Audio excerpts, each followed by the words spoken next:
Hello, everyone, and welcome back to the Philosopher's Couch. This is episode 3, and in this episode, I'm talking to a very special guest, Brittany Luce, also known to me for much of my life as Brittany Musil, hence my sister. So, very important guest to me. I've been looking forward to having her on the Philosopher's Couch for some time. So, in this series, we discuss philosophy with non-philosophers, so to speak. So, do you have any philosophy degrees? I do not have any Okay. philosophy degrees. Did you take any philosophy classes? I did.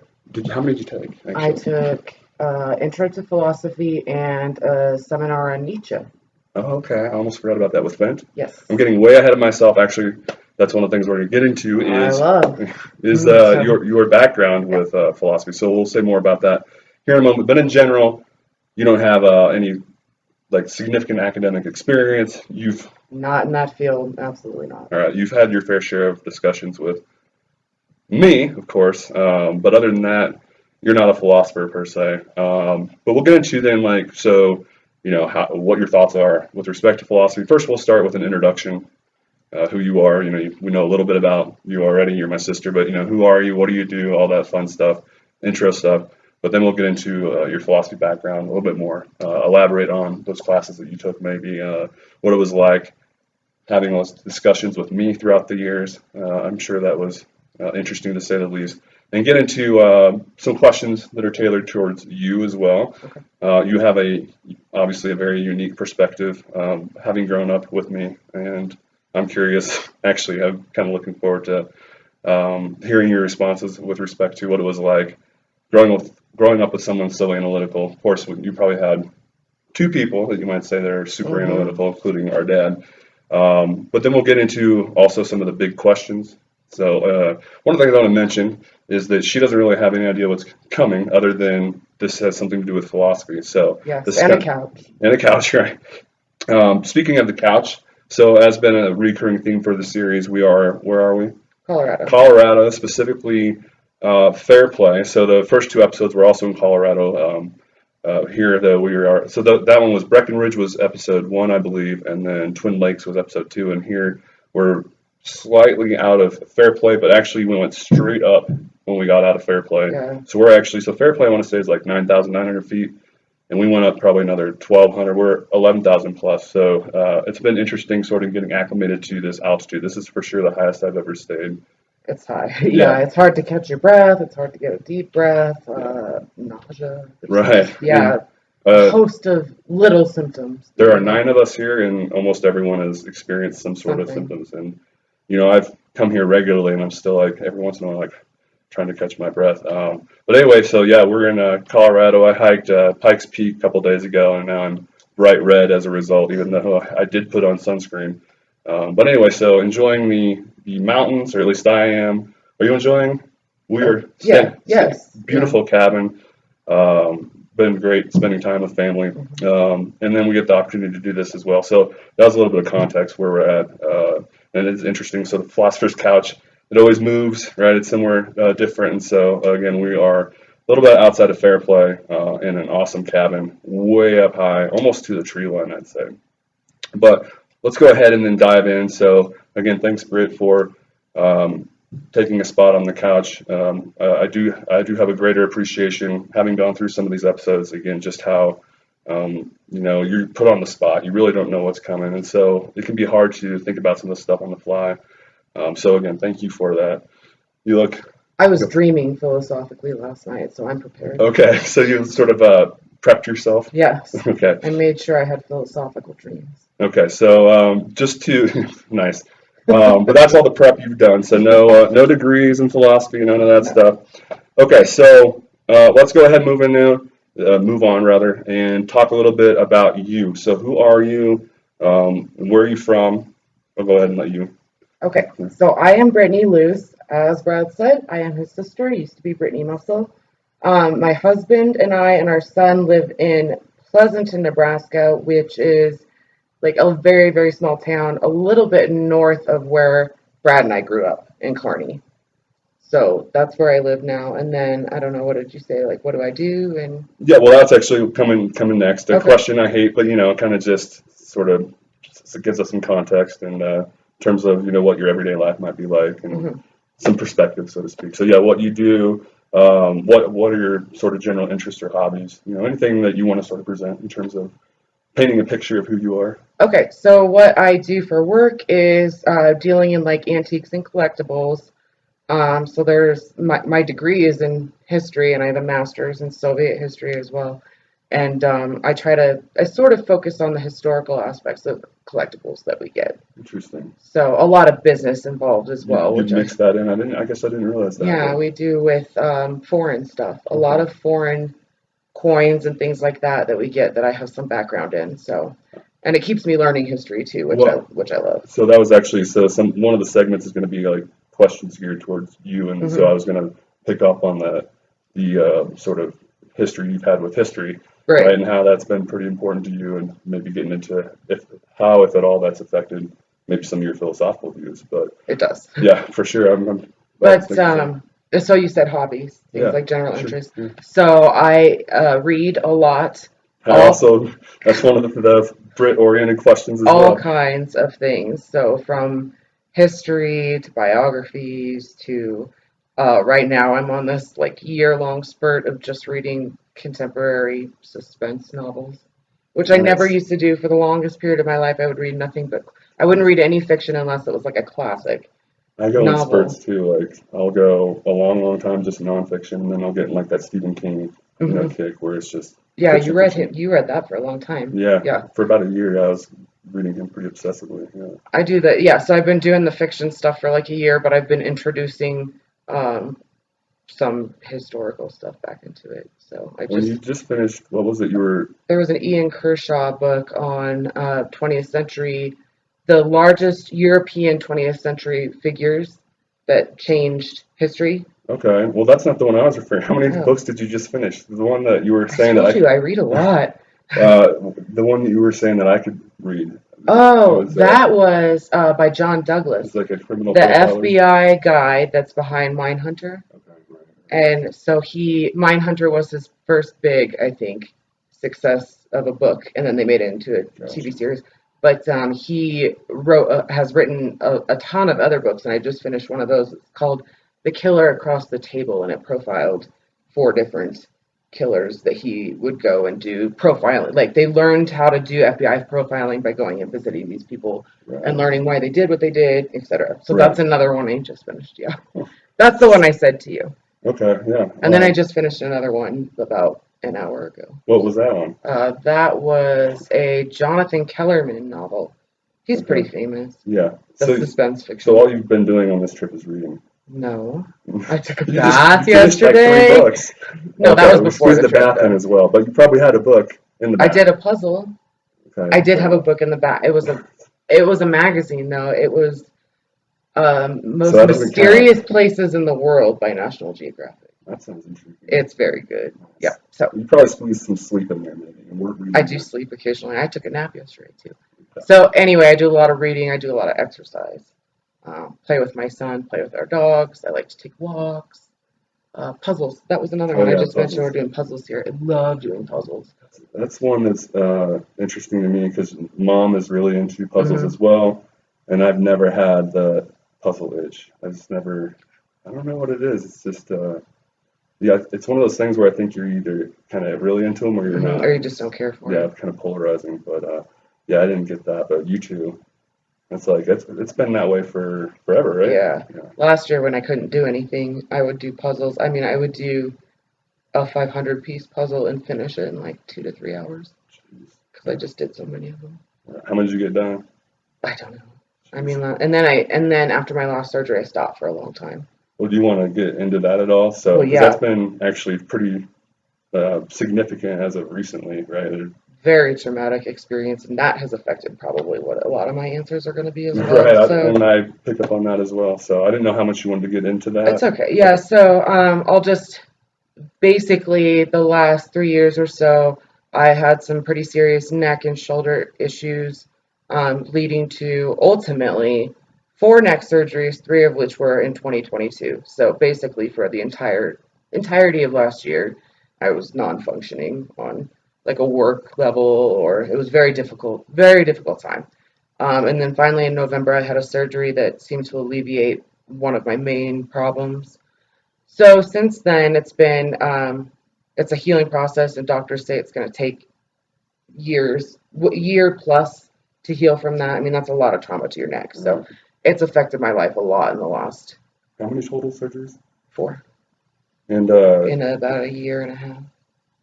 and you were laying out the medicine as well, and that's what really gets to me. It's like because I'm like on the other end of the spectrum. I don't have any medication. It's just, and I was gonna obviously you're gonna get into like how much that's affected some of your views, but even me, I've reflected on that a lot, and just in terms of how lucky we can be in not having how hard it would be to sort of put oneself in your shoes and sort of what it must be like to experience all that pain and having to take that medication just to sort of get by. And I don't know, it's like it's Which I kind of still have to. I mean, that's what you say when I was laying all my medication out. I right. still have to take upwards of 15 pills a day to function, but it's getting better. But yes, it does. It has drastically affected my views because I think chronic pain is something that you can't understand Unless unless you you have it, experience right? it. And once you do, it changes the way you view everything. Right. So, And so yeah, I was just reflecting too, like how again, it just makes me appreciate how lucky we can be if we aren't don't experiencing have it. to go through something like that. And then it's amazing how many people do. You also don't realize how many people deal with that until you're one of them. Right, and you've And researched it, and yeah. one everywhere that you're going to doctors, there are And other you're people encountering there others, going through yeah. the same thing, and just an awful experience. So I'm glad to be on the other side of the worst part of it. But I've a really great sort of garnered a greater appreciation for Logan as well, and how much her husband, how much he has to step up, and he does it like seemingly without complaint. I mean, I'm sure it probably builds up over time, and it's frustrating for right, him because, like I said, last year I couldn't do anything, and our son was 2, right, and so all the diaper changes. I mean, I couldn't even get up and take him in the morning, so Logan would have to go to work late so that he could take him to daycare. And I mean, he was basically, and working, yes, and working full-time job, like essentially, I don't like saying it this way, but essentially a single parent in some respects right, because yeah, there was so little that I could help him with. So definitely appreciate him a lot more than I right, did before. Yeah, not that I didn't before, but it's right. just, it's an awakening type of Yeah. And experience. I So. think it just speaks to his character too. I mean, Mhm. like how many, I just feel really lucky that, you found him because like how He many, never complains. He right. he is always the one that pushes me to rest now when I do too much. Yeah. It reminds So me, we had, Uncle Bob and like sort of how he would take care of Aunt Tammy like hmm all the time. it's So, very similar. yeah. Yeah. And I think, that's not necessarily super common. So, kudos to Logan if you probably watch this at some point. Yeah, that has been a significant factor in your biography or your life up to hmm this point. Now, when did all this kind of, you said it, relatively speaking, it wasn't that long ago that it all started for? My neck, Yeah, 3 years ago, okay, 3 years ago. just about at 3 years exactly. So it happened very, very quickly. Right, I went from basically normal functioning with some neck issues that would spring up occasionally, and I would go to a chiropractor, and then it would kind of get under control. And then in the fall of 2020, it just seemed to get went real off bad. a cliff, and it was very quick, and it went from that, like by the next April I was already having my first surgery. Well, So I wonder if maybe that's in store for me sometime down there. I mean, is I it, hope not. I know, like, it's one of those things that it just hit, right, at some point. Right, so like my main doctor, when I went in to see her and said, hey, I'm really struggling, so she sent me for an MRI, and when she got the MRI back, she just said, I'm sending you to a surgeon because it was that bad. So Mm. I don't know how much that is. I mean, anything like that can be hereditary to some degree, I think. And they diagnosed it degenerative disc, but that's basically a compass term for Right. we don't know what's doing this, but your neck is There's something degenerating. going, yeah, But I don't think our mom or dad has had anything like that. it's true. Yeah. So I don't know if I don't know what it is. I mean, And I that's don't super want to get into the other things that I'm dealing with right now, but I'm facing a potential autoimmune diagnosis. And so if that is, well, I do have an autoimmune issue. what, Don't have the diagnosis right, of what what it is yet, specifically, but that could have something to do with what happened to my neck. We just don't know. That's true. So, Yeah. Fun times. yeah, let's move on. Yeah. Moving on that note, let's wrap up the introduction. Although, again, I think that's pretty significant. I'm glad that we got into that. Because I mean, Between that and I think my academic career are probably the two biggest factors. things that have, yes, factor into what my belief system is Okay. on. What I'm guessing you might ask. Okay, well, let's find out. So, how many? I think there are 8 segments that I have in this. Yeah, and some of them are sort of standard, right? They'll be the same sort of from guest to guest, and then some of them are guest specific. And so, introduction, that's kind of the same from guest to guest, where they just kind of what you did, tell us about yourself, and then same thing here. So we're going to get into your philosophy background. So I have these standard questions regarding philosophy that I ask each of the guests. So Okay. here we go. The first one's pretty straightforward. Basically, just in your view, what is philosophy? I would consider philosophy to be the study of, I don't know, why things are, what things are, why do we exist. When you try to, the study of breaking down like the basic elements of life, I would say, I don't know. So why is the grass green? Why is the sky It's blue? basically all questions. Yes, I don't know. Yeah, I mean, philosophy could be any kind of question, right? Something that doesn't have a definitive answer that we know the answer to, but that we are human by nature, are curious, and we want to know about things. So I think philosophy is the subjective study of things that we can't fully understand, but We don't have any concrete knowledge about, at least yet. facts of Right. this is what this is. And so philosophy is when you have something like that, like God, does God exist? I mean, that's That always the is in the basic, realm of philosophy. right? Because we can't know for certain. We don't. So Okay. It sounds like human nature. Why do we do the things that we do? How do we act? Are we good? Are we bad? Or do we start out with a blank slate? Are we inherently bad? so Like that's in the something. realm of philosophy. I think so. Would that be an example of Sociology. something that maybe we might glean more about and at some point might be taken out of the realm of philosophy then? Would science possibly, I don't know, shed a light on some of that? I mean, you can study brain chemistry, right? Neuroscientists do that all the time. For example, like serial killers, right? Or psychopaths. Right. That's something that they're constantly trying to pinpoint, and there are some spots in the brain that they've discovered. But then the question is, uh, always, I don't know, I'm kind of going on a tangent No, it's here, fine. sorry, but No, it's like, fine. even if they can pinpoint certain spots in the brain that represent perhaps criminal behavior, like a certain thought in a criminal way, how can you pinpoint whether certain types of people have that or not? Or does everybody that has Is it those gonna, spots in the brain do that? right, is it Or gonna play out exactly the same? every time? I Right. don't think scientifically you can ever, Okay. nature versus nurture, for example, I don't think you can scientifically Will ever ever prove one or the other. So I think most philosophical questions will remain. will remain subjective. The reason why I asked that is because how you were describing philosophy actually really reminded me of Bertrand Russell and how he describes it as kind of like, our questioning and consideration of things about which we don't have positive knowledge or like Mhm. concrete knowledge.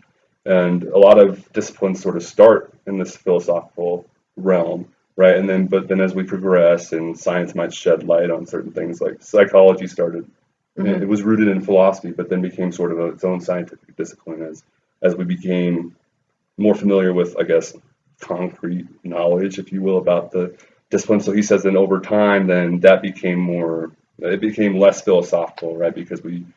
And it reminded me of what you were saying then, Mhm. but it's interesting then that you were saying, well, no, I think these philosophical questions will sort of tend to remain philosophical in nature. We won't ever really It glean. depends on the question, maybe. Okay, But I think some of the biggest ones that maybe we're going to be discussing today, I don't know, that I think of as the biggest the big philosophical ones. questions Yeah, that's actually a are, section for by their that. very nature, we can't Okay, solve so them. I those will mean, remain unless philosophical. God hops down from heaven right now and says hello, and even then, lots of people won't believe him. Or So I'll how still do have you philosophical questions about him. exactly? So Right. that, for example, how are you ever going to solve that? I Okay, mean, so there are certain elements of philosophy that are unsolvable. and will remain then philosophical, I guess. And that's why they're interesting. Okay. So I mean, you find philosophy interesting? Sometimes I get overwhelmed by a lot of segments of philosophy, especially if I were to read like a certain philosopher's books. I get overwhelmed by it. So you can only take so much. Exactly. I need it in small doses. I think the nature of like those big questions is very interesting.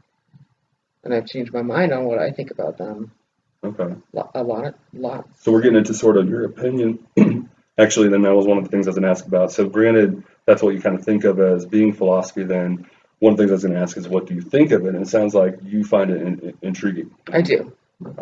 I find it intriguing, but as I said, I have to take it in small moderation. Doses. I couldn't major in it like you did because I just sometimes I feel like my brain gets overloaded by asking those questions and then ruminating on different potential theories of different things. And every philosopher's got a different explanation for all kinds of things, and I just get overwhelmed. Lot to digest, it's a lot, especially when there's so many disparate, perspectives. So that's interesting. I was gonna I wanted to see, one of the things I wanted to maybe glean from this episode is, do you have that same sort of philosophical drive? It sounds like you have some of it, but not sort of the same intensity, for sure. Because definitely not the same intensity. Okay. But yes, I do find it interesting. Okay. So actually, one of my questions is, how philosophical would you say you are? So it sounds like you would consider yourself philosophical, but maybe not as hardcore, excuse me, as me, for example. Of course, Josh and I in our episode. She knows Josh, the subject of episode 2. We sort of characterized it in terms of a spectrum, right? There's the philosophy spectrum, or how much you analyze or like doing philosophy, and I was the 100. Yeah. And then he put himself on like 60. So where would you, I guess, in terms of that spectrum, you have somewhere you would put yourself? I think it would, again, depend on the question. Okay, the subject. Yes, because when it comes to things like, are humans inherently good or bad, I'm very, very interested, and that's because of my degree. Okay. But then I can't think of a question off the top of my head that I wouldn't be interested in, but there are others that I'm just not quite as maybe the God question. I don't know. I mean, I'm just not that as intrigued with that. Not anymore. Yeah.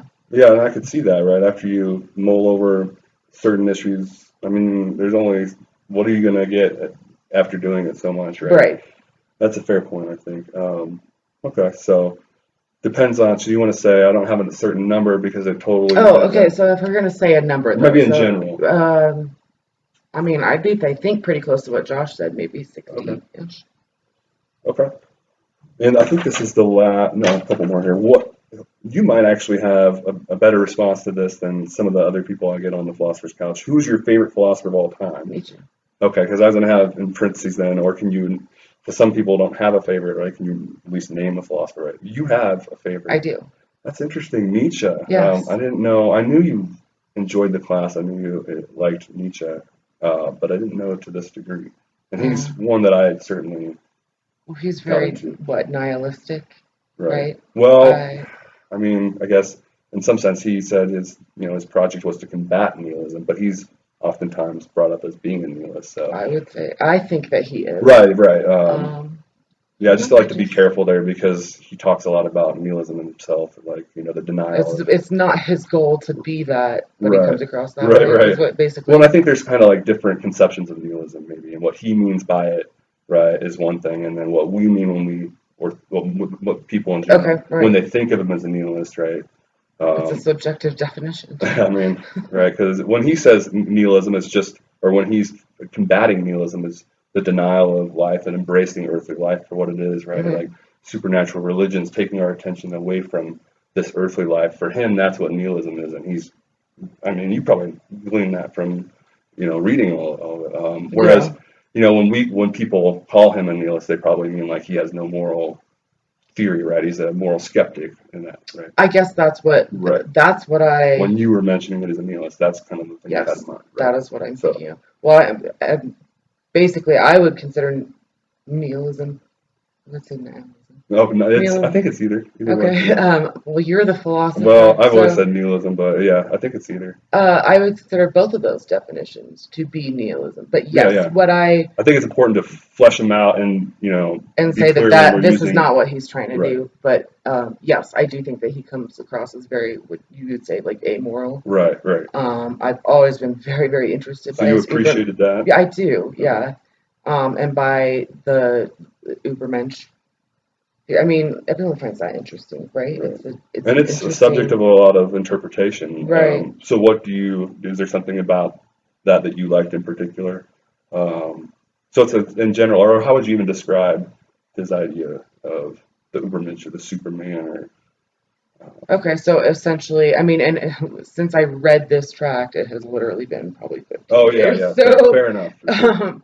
but essentially, there would be a form of human. Would it even be a human? Not really. Well, yeah, right, He'd be a superhuman, right. but he Overcome some does of our not. problems. He is so advanced that he does not have to have to submit to what we view as like morality or anything that our society, like societal rules and norms. Slavish, the Yeah, slavish mentality is free right. from that. He's evolved so much that right, society's norms, values, rules just don't apply. He's above all of that.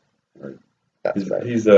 Yeah, I've always associated his Superman with what he means by like the master mentality. You overcome some of these like slavish, the more common slavish views of the norm or the herd, right? And you don't subject yourself to Hmm. these moral restrictions and so on. Yeah, so and Well, you appreciate that sort of ideal then? I do. Well, it's not that I necessarily think.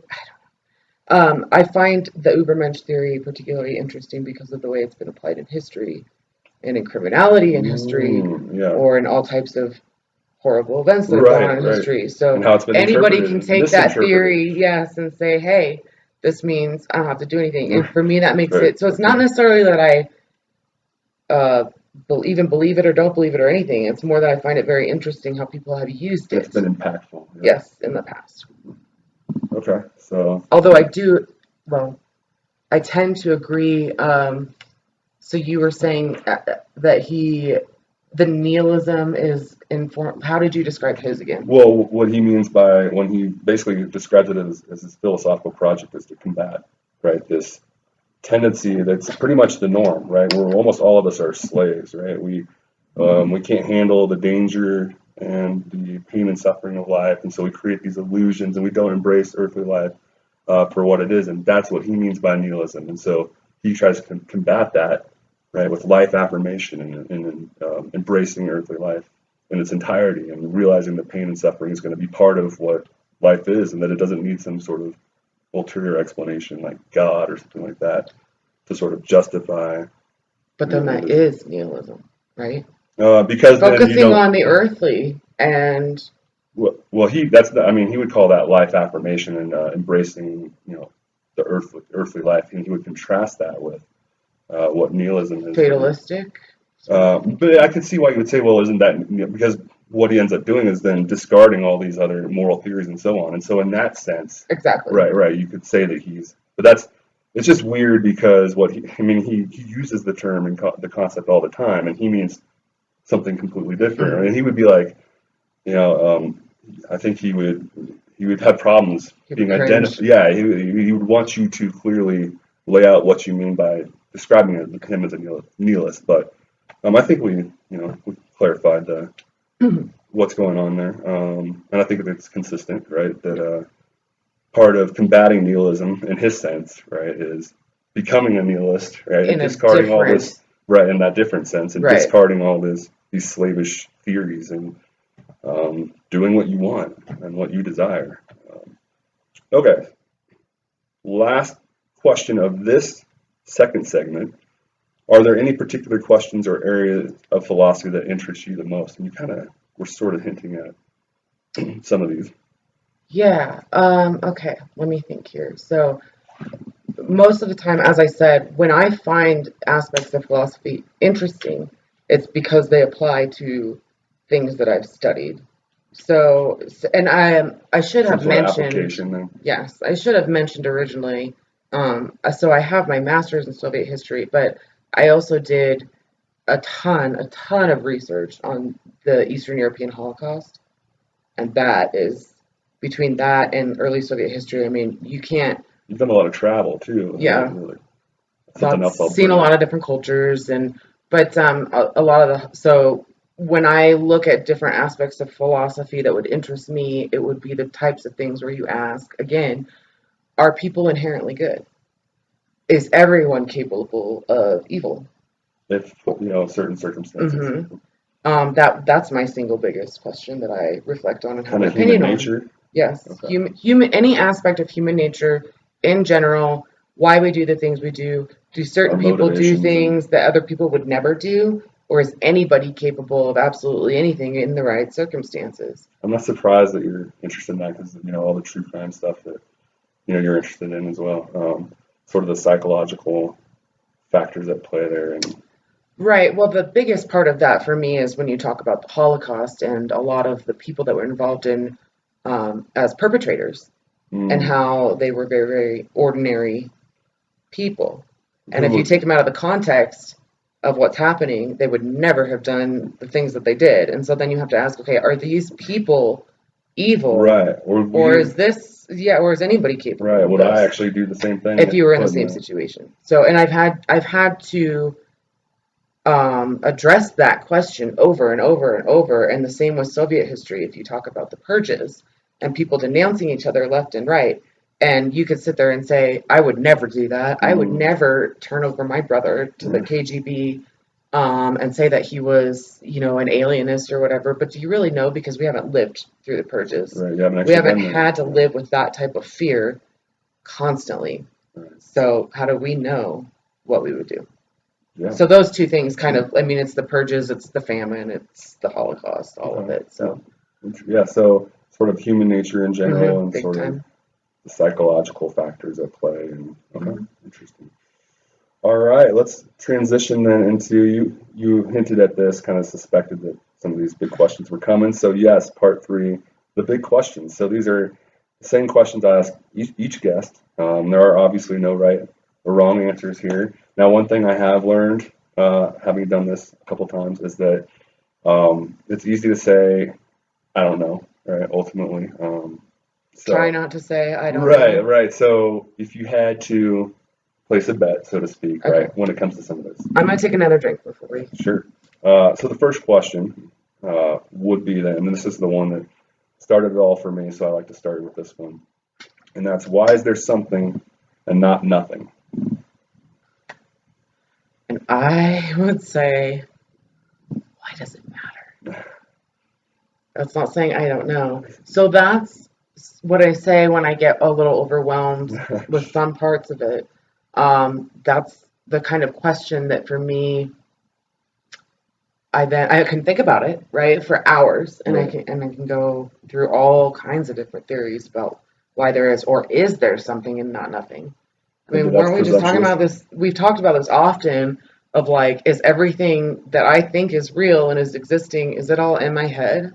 Sure. Are we all pods in some kind of Right. In which case, I would just rephrase the question: why are we just in pod, et cetera, et cetera? it still is Why why is is there something something, happening? yeah, why is Right. there something and not nothing, even if we're in pods? Right. So regardless of what's actually happening, there is something happening, and I might just be in some simulation, but there's still But something sort of going on. something, Some experience is happening. I'm having an experience. and that's when my brain hurts because But it's like, it doesn't hurt when you ponder human nature and that sort of stuff. no, Okay. because I find that very interesting. And Okay. it's not even that this isn't interesting, it's that I will never know or even be able to have a theory on an answer to So that. it seems more unknowable than maybe the human nature stuff. Right. And so we talked at first about like none of this stuff is knowable for certain, right? Okay. Yeah, because But it when we stays come to some of the philosophical. human nature questions, I feel like I do have my own opinion on it and my own theory about some of this, or theories that I espouse that come from other Seems more people. promising at least. Yes, that I can say I really believe that that is the case. But when you ask why is there something and not nothing, I don't think any of us know. I don't think any of us can even guess the right answer. I just think there's just no. No point. Right. Why does Okay. it matter? Like, okay, so we're here. Okay. I don't know why we're here and why there's something and not nothing, but why does it matter? Okay. So Because it is. your answer is it doesn't matter. Because Well, it is. okay. We're here, so we think. Okay. Maybe we'll do better here with big question number That was two. bad? I No, no, thought no. I that was mean, a like, no, fun no, no. answer. You don't. No, your answer was fine. I mean, you didn't like the You'll question get per a se. better You question. don't like the questions on that, right? You don't No, find the it question is interesting. fine. That is the question's fine. That's always the biggest question you can have. Yeah. But my answer is that it doesn't matter to me. And hence you're less interested in it, right? Than say human nature stuff. B, or sorry, question two, I should say. What's the meaning of life, or why are we here? Kind of two ways of thinking about that. So, any interest in that and Yeah, any so I've thought responses? about that a lot. So what's the meaning of life and why are we here? And so I used to have different answers for that than I have now. And that Sure. is where my last few years Mm, has really impacted uh, my thought process here. So, okay. because then if you bring in, okay, so are we here because there's an all-knowing, powerful God who created us in His likeness? You know that. I mean, that's Christian mentality. That's also Islam to some degree. That's Judaism too. I mean, all of your monotheistic religions are basically saying there's a big God out there. That's why we're here because He created us. I don't know, so He could watch us hang out. So I don't know that's why. the Like, meaning for him, I guess. I mean, then if you think that that is the case, that He created us, so and then I guess so that we could get to heaven to be with Him is the theory, right? But what's the point of that for Him? Like, why couldn't you just make us all in heaven and then we could all have a big party all the time? Yeah. Why do you have to put us here and make all kinds of things horrible for all kinds of people and make people suffer? So this is where I say that Maybe it's we, changed in the last few years. maybe I mean, I could see Nietzsche saying something like, you gain a greater appreciation through the trials and tribulations, maybe. I don't know. So, like, if it was just too easy, or we all just go to heaven, then we wouldn't have as, I don't know, great appreciation. But I don't know. Why do we Why even would need that that? I matter? don't Why know. would Yeah. you need an appreciation for anything? I mean, that's the type of question that I fumble with now.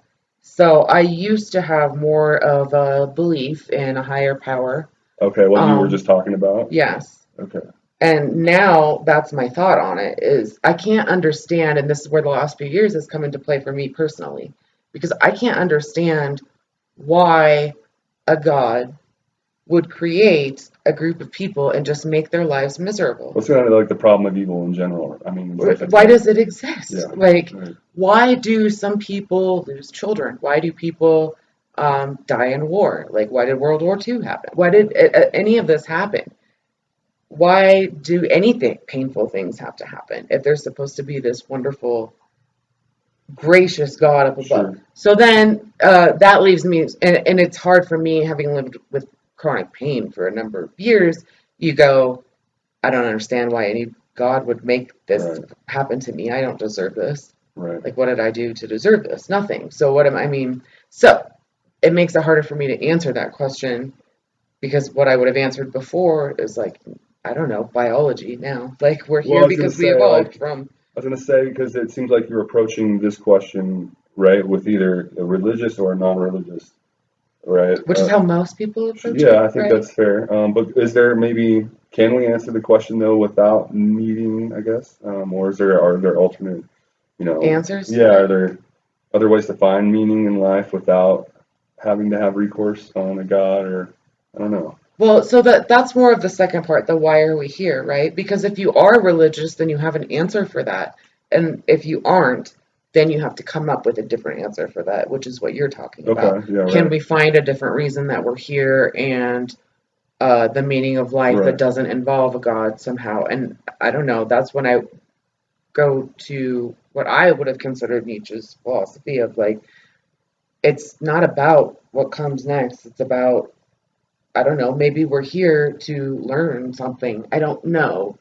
Maybe it's just by oh, maybe I the said I don't questions know. I said the maybe the question is yeah taking us like out of this like we need to just appreciate the life as it is and right. yeah, I could see Appreciate the good things that happen and learn from the bad, I guess. And then ultimately, my theory is that maybe there is some sort of being that created all of this, but I don't think he's standing around waiting for us to sin or not sin or whatever. I think he probably, I don't know, created What it is as he like a doing? toy or something Right. of like, What man, is he it's this doing? giant dollhouse. He's like, There's a lot of dolls too, a lot, and they keep being more and more and more. So I don't know. That's an option, or you just have to think it's literally we're here because we have evolved from a previous species, and we should be happy that we have the ability to think and act and do, and just try to make the most of it that you can. it's sort of like this evolutionary biological sense. Just Right. survive and flourish as much as you can. Thrive if you can, and I don't know, just try to get through it. And Is that where you lean? Are you just yes, like, okay, okay, I mean, I either lean toward what I just said about like we're a giant dollhouse for somebody, or I very, it's hard for me to believe at this point that we have a purpose in an afterlife of some sort. I think our purpose, if we have one, is here. to be gained or gleaned in this life. Right. And I don't know, I'm going to take this even further. Like, so if it's true that the entire world is going to be swallowed by the sun in some millions of years, or an asteroid's going to hit and extinguish all life on the planet in 100,000 years, whatever, then what was the purpose of it? Yeah, I think about that a lot. Nothing. Right. I mean, just think about how obsessed we become about things, and All kinds of myself, little right? Just things, like how yes. And much it's they like, matter to us, and like I don't want to lose this, and like, yeah, what does it matter? Because I mean, you're gonna die, right? And then everybody dies, and then and a ultimately the whole meteor could world's hit. Like, gonna I die. mean, yeah, So, something's probably gonna happen eventually where everything just is gone anyway. Like, so right. what? So ultimately, in a million billion years, there was no point. Right? All There this was no striving. meaning for why we were here, no meaning of life.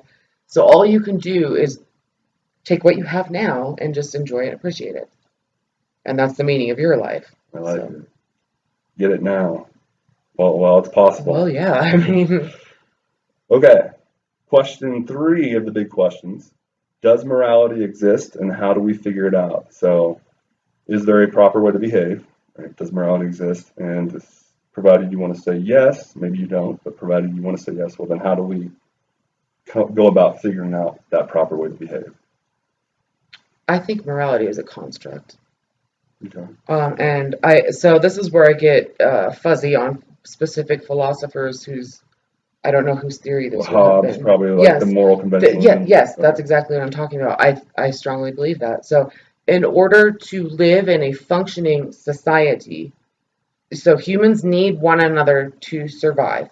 We need each We're other to social. survive, and we're also, yeah, we're social beings, but just basic survival in the elements. You need others, and you have to congregate together in some degree.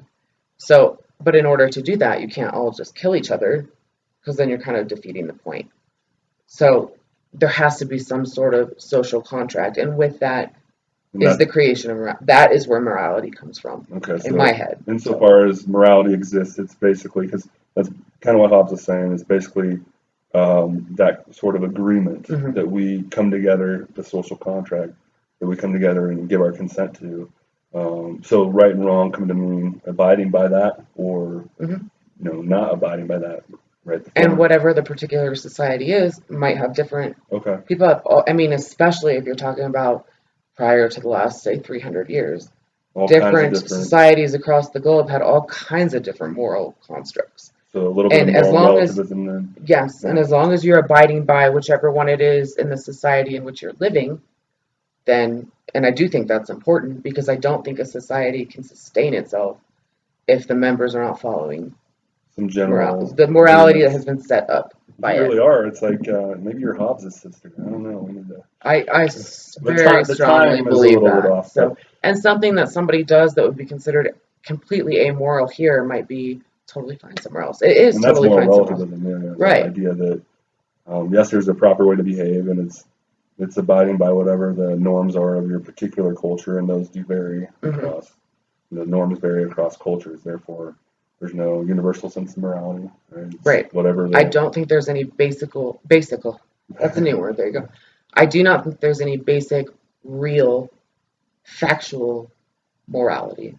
I think it is completely constructed Okay. by humans living in groups. So there are no universal moral principles I don't think that can so. apply. Like some have said, Across the board to everybody? like a critic of moral relativism, like someone like James Rachel's, wants to say there's got to be certain universal principles that all cultures uphold, like not murdering one another. Like a culture can't even exist, a society can't even exist unless these certain principles are upheld, and hence there are certain principles he wants to say that have to be universal. Granted, you might say that maybe the majority of what we consider morality would be then like sort of relative. He wants to say like, so maybe like clothing and apparel, okay, that's relative. What's acceptable, what's not. But and again, this is just his position. But he would say certain things like, not murdering or killing one another. What's his other big one? Protecting the youth, right? Caring about the youth. If a culture, any society, doesn't matter who they are, if they don't have these certain principles in play, they're not going to survive. So that was his argument for sort of pushing against the moral relativist a little bit. So I don't know. I mean, yeah, so the murder question Right. would be one of the most fundamental, basic ones. What would you say? I think when you talk about universal morality, it's like murder, the cannibalism is another, and there's something else, but I don't remember what it is now. But I guess, I mean, I see the point, but again, that just happens to be something that is needed by all the societies that have been constructed. And there come times, because then that also, what is your definition of murder? So if you're in a particular society, I don't know, like Albania, blood feuds, they've been going on forever, and that's totally acceptable in Right. their Yeah. society. Yeah.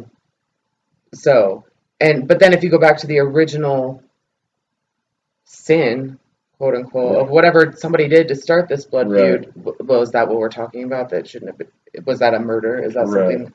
I can't say for certain, but I can tell you that that's my example of a society that's And just because, functions with murders. okay, and just because maybe we haven't had experience of cultures heretofore that, maybe granted his points, right? Well, we just Mhm. don't have experience of every culture to this point has required, right, not to murder and have a concern for the But it youth. doesn't mean there wouldn't be one at some point. Impossible, right? That's possible in theory, at least. But I'll go back to the blood feuding thing. Not only is murder allowed there, but it is a functioning part of the societal norms. That is part of the It's social expected. construct. Yes. Yeah, right. If somebody does something against your family, it is your job To go out to repay that. and again, would we consider? Maybe the argument would be, well, we wouldn't consider that murder, right? Maybe somebody. That's what I said. Yeah, I mean, yeah, it depends on your definition of murder, right? Because we murder people in our justice system. Right. I mean, yeah. So that depends as well. Oh, a lot of good stuff there. You have a lot to say about morality, I think. I like this one. So, question 4 of the big questions. Curious to hear. I don't know that I've heard you really say much about this one. So, are we ultimately free or determined? Again, if you had to lean one way or another, would you say that we're ultimately free or? I would say that we are ultimately free, but constantly buffeted by outside forces. I personally don't think that any person is born with their life predetermined. And that comes also from a religious perspective. That comes into everything with philosophy because, I don't know, you're far more likely if you're religious to think that somebody's life is determined. God already knows what you're going to do. So we'll take that out of the equation. I think that people are free. I don't think that we're born predetermined to have a set way of life and path of journey through life. Like, I do believe that people make free completely choices. Open. Right. I believe that people make free choices all the time. But I believe that those choices are also often, usually, affected by things that are outside of their control. Well, So you then can the be other both side might free say, well, and then, chained. okay. But it's not determined. It's not determined when they're born. It's determined Completely determined. It's determined by circumstances. Yeah, this is one Josh and I we go back and forth forever on. But I mean, because I think playing devil's advocate, I would just say, well, even if it seems subtle, right? If if these forces are there, then aren't they affecting the decision? I mean, aren't they? key contributors? Like, But you're still making the decision. so there's I still, would you want to say say there's still some agent within making, like, there's always a driving. choice, and it might be a crappy one. I don't say what I was gonna say, but might not be a great choice, Okay. but it's a choice nonetheless. And so that's when I would come back, and I'll probably do this to you a million times, come back to like the purges in the Soviet Union. So say you get thrown in jail, you get arrested, which is a very scary deal, you're probably gonna die. So, but they take you and they start to torture you, and they beat you, demanding that you name other conspirators. But ultimately, you haven't done anything in the first place, so there are no other conspirators. Most of these people were innocent Right. of anything. So you have the choice, you Just to have the make, free will to make the choice whether to let them continue to beat you to death or just make something. or name people. I mean, it is your choice, but your choice is also being buffeted by But you want to say there's outside still a factors. choice. Granted, Yes, you're because being people made that choice.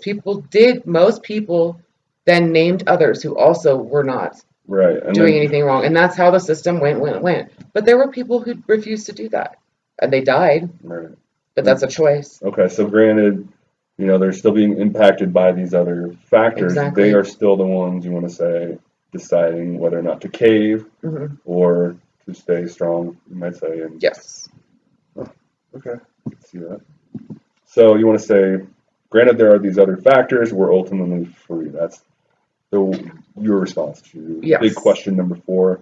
Big question number 5, what is really happening? So we got into some of the potential. Pod type situation. We're Yeah, all in so pods.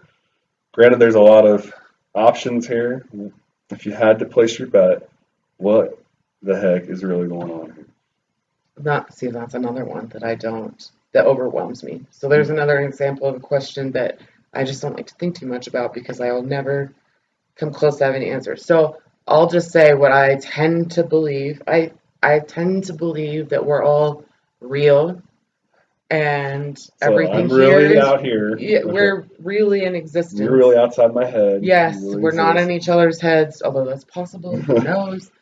And that the things that we touch and feel and do, it's all real, and that we are just animals. I mean, we're just highly developed animals, which, as we alluded to earlier, isn't going to make a difference in the end, Right. What does it whether it's matter 100 years from how now or evolved we 10 are? million or whatever. It's all going to disappear. But I do think we're real and we are really doing things. Okay, so like for example, it's not a simulation. Right. Okay. Yeah, I fair enough. tend to think, but I'm very open on that Okay, question. granted, I you're not don't really have committed. any. I'm not committed to anything. That's just where I lean. Okay. So, Well, you had. It seems like, granted, you were open and flexible on a lot of these. It seems like you do have some sort of positions on at least maybe like 3 of them. You had some sort of like immediate position. morality for Right. sure. I go Yeah. on that, And the and free. free or Right. determined. Right. Yeah, Yeah. And then even these others though, you had sort of some things to say. Granted, you might not like to mull them over as much as some of the it's others. more so that I think that they're so open ended and so unexplainable ultimately that we could talk about it for Right. 27 hours and we're still Or not gonna have 27 any days, idea. or 27 years. Right. Yeah. Okay. Fair enough. All right. I like that. A lot of interesting discussions on those big questions. So that again was sort of the same from each guest, but Mhm. segment 4 now we'll go to guest focused questions. So these are some that have been specifically tailored to you. Of course, let's get to the obvious one, or at least the one I was looking forward to. Let's get that one out of the way. What was it like growing up with me, and what's it like being my sister? And did I always seem super philosophical to you? Like, was it a surprise that I went on to study philosophy? Um, Okay, so first of all, we have a big age difference, 7 years. yeah, So I would say growing up with although less you, and less over time, but yeah, well, it doesn't matter as much right, over right, time. right, But I would say that was a huge factor growing up with you right. because I mean, by the time I was 7, you were already starting Yeah, high yeah. school. I felt like almost it was like I was a single child for all intents and purposes for at least half of my Yeah. childhood. And then since there was that gap in many respects, it wasn't like I had a sibling that we played a lot, right? No, I mean, I feel like we fought a lot. Yeah, because there's only two of us, so I think Right. And any two kids are probably gonna just fight. like some siblings get along great, but I would say for the most part, growing up, you're gonna have a lot of Right. and I almost think the age difference is part of that because like I'm so much younger. You're trying to get into high school and do your thing. I'm probably a You're annoying. annoying little yes. But on the same, I'm glad you finally admit it. I After all I these still decades. am. So. On Nothing's the changed. same hand, though, that makes it hard for me to describe like were you philosophical growing up because Yeah. by the time I would have been old enough to even have a concept of that, I was you were out of already the house and already doing and you were philosophy. doing philosophy. Right. So I can say from the time that I could understand that concept, yes, you seem philosophical, but at that point you were already going in that direction. So it's not like it's not like when you were 16 and I was 9 that we were going to sit down and have Well, yeah, I was trying to discussions about philosophy. So sadly, I don't really have an answer for No, that. that's fine. But from when I can remember and would understand it, yes, you always did. So okay, no surprise, yeah. And what was the other? What Well, was it just like basically, being? yeah. You said, "Well, I described that you were a hideous monster when Right. we So grew up basically, together." just constant fighting and different. I mean, it's totally like you were saying. It's like I'm in high school and you're It's just so far apart. yeah. But I will say, like, so we've had umpteen thousand philosophical conversations Yeah. over the years, and in that respect, being your sister sometimes is great. Sometimes it's not though, because sometimes I feel like, especially you do not do this now, but when you were like younger a bit, maybe like a decade ago or 15 years ago or what, so you would have specific theories of your own, and Set in stone. yes. Yeah. And so we would be having a discussion. We'd be all of us be like Dad and you and Josh and Dan and me, and we'd all be like talking, and you would just like badger your position. I feel like, Yeah. but you don't do that anymore. Oh, okay. So you haven't done it for a long time, but you had a period where it was like, I had to grow up. well, I mean, I don't know. I'm sure it's hard because as you study philosophy, you do get your own theories on things, right? Sure. I mean, that's the whole. Right. I mean, yeah. I mean, if you, I guess you might. I mean, for me, I feel like I get more convinced that there is no right or wrong. Right. And I become again more convinced of that. And yeah, you after studying it, right, you start to believe more and more. Lean, I guess, in certain ways. Right. And so, Take but now you're positions. saying like as you've gotten older, you feel like less and less Well, any specific right and wrong. But that's why you're different yeah, now. maybe That's why that you explains don't. it, right? Yeah, interesting. So I just think, yeah, like I said earlier that I had some growing up to do. I think that's people in general, right? As we get older, maybe we kind of appreciate that we don't have all the answers. I definitely think that's true. Yeah, and Young people always think they have all the answers. I think maybe it was pronounced for me because, if you're in philosophy, you're going to be constantly thinking about this stuff, right? And so you're probably going to have strong opinions then. And these would always be like late night discussions. Maybe some Everyone's, alcohol involved. I was just gonna say everyone's drinking beer, and it's like we'll all get into an argument about something, and I prefer discussion. but it went arguments too. I mean it as a lazy argument, like not very intense, but like yes, we would discuss something, and then it would just get a little more intense. yes as it went on. I don't know. That was kind of the fun of it too, though, right? Yeah. Like it was. Yeah. A Yeah, if funny you're case. not I just passionate. remember you being very passionate, we'll say, Yeah, about a I few like that. things. Yeah, Oh, yeah, I'll take passionate. That's good. Yeah, I mean, I can see that, right? It's better. Wouldn't you rather have that? I mean, granted, I don't like being identified as like someone that's just belligerent or something, but I'd rather have the passionate person than the person that just doesn't have anything interesting to say or doesn't have any. Doesn't believe in anything Right? or care one way or the other. Yeah, I mean, yeah. I don't know. Maybe I'm trying to defend myself back then or something like that. But I don't know. I would rather be a passionate person than just you're gonna not screw up care. one way or the other. At least be passionate. Otherwise, you're boring. Yeah. What you're talking about is a boring person Right. that just Yeah. has no opinions on anything. So. Okay. So my second guest-oriented question, then, and we've hinted at again some of these. right? So you study a lot of history, Mhm. and Russian history in particular. How do you think your studies then have influenced your philosophical perspectives, if at all? And I guess you've kind of hinted that they have significantly.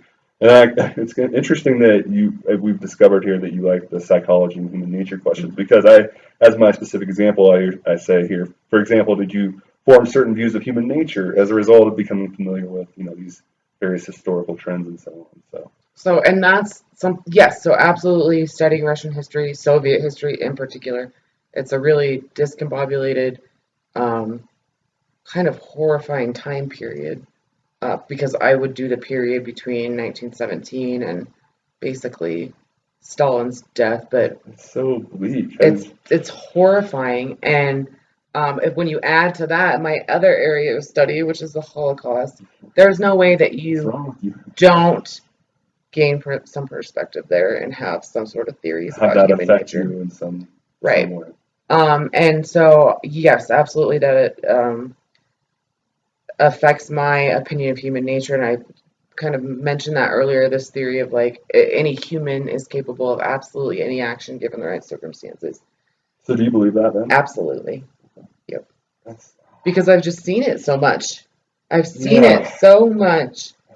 I can't remember who it was I had this conversation with, but it was about like power corrupts, and how we get all these politicians, and you can't have, whoever you put in positions of power, eventually they're going to be corrupt. And I don't know I if I kept agree with saying, that. okay, because I feel like it's kind of the same question, because I would always say, and maybe again, this is me being naive and not being put in the position, but I like to think that I would not cave, that I would be the philosopher king, and the one that I wouldn't bow down to, certain Succumb corporations to and, like. yeah, these So greedy influences and so on. I don't know, like that it is possible to stay resolute and not, do certain things, I guess. Like that I could be subjected to those same circumstances, because you said that like certain people, right, didn't end up mhm. doing that. So I don't know, like, But you don't know if you're going to be that person until it until happens to you. yeah, Now, the whole power corrupts thing, I believe in that to a certain degree. I feel that for the vast majority of people, power does corrupt. that they will. Yes, they will succumb to money and glory and power and do anything they can do to keep it, and in a lot of cases, lord it over other people. Right. But I don't think that everybody does that. And that also kind of goes back to what I was saying is like, so my point is that anybody is capable of doing something evil given the right circumstances, but not everybody does it. So if you think about like the Holocaust, what I mentioned earlier, there's a book called Ordinary Men, and it's a history book of like the Einsatzgruppen that would go ahead in as they're invading the Soviet Union. These Einsatzgruppen are going ahead of the regular army, and they're clearing the Jews out of the towns, and they're shooting them. Mm. And so this book is about the type of people that are part of these They're doing that. Einsatzgruppen, um, What was it called again? or ordinary men. And I would say that, and a couple of other books about the same sort of thing. Hannah Arendt Well, on the banality of there's evil. a philosopher. So the Yeah, implication being that ordinary men would do this. are doing these types of things, and I think the point is like you can't just look at all the German people and say I would never do that. I would never be in one of those groups. These men were How can coming you from say all that? Yeah. right. You can't, and it depends on circumstances. So when you're talking about Germans in the pre-World War II era, the Weimar era, they were being subjected to horrible, I can't think of the word. They have to pay, reparations. Okay. Yes. Oh, geez. I was like, never get that one they that's have on the to tip of your pay. tongue. They have to pay them. These horrifying like reparations that that are just impossible to fulfill. They're having to borrow money from the Americans to do it. The price of the mark in 1923, you had to pay like 2 million marks to buy a loaf of bread. So my point is, like, they were in a horrible economic situation. People couldn't get food, they couldn't feed their families, they couldn't keep their jobs. There was just nothing going on at that time. And to them, it was the people that had beat them in World War I that were doing this to Right. them. So then you have some very influential, charismatic, glib figure like Adolf Hitler who springs up and promises to give you back all the things that were taken away from you from the Versailles Treaty, it should become easier to understand how people might have Who said there's believed and followed no way him. they'd do it, right? But then end up doing it. Well, right, if you give it, or if you were given those circumstances, if somebody takes away your Right. livelihood, your ability to feed your family, or just live any type of life, can't find an apartment, anything, right? You're going to be out on the streets, and then all of a sudden someone's like, hey, I know who did this to you. I'm going to take care of this. We're going to be a major country again, right? And then they kind of like put the Jew thing to the side for a little Right. bit and focus on some other stuff. It's a lot easier to understand how people cave to that and become an Even ordinary man. exactly. Yeah. And it's the same. I mentioned the purges as well. Like, so yes, there are people who did not denounce other people, and all of these people again are innocent.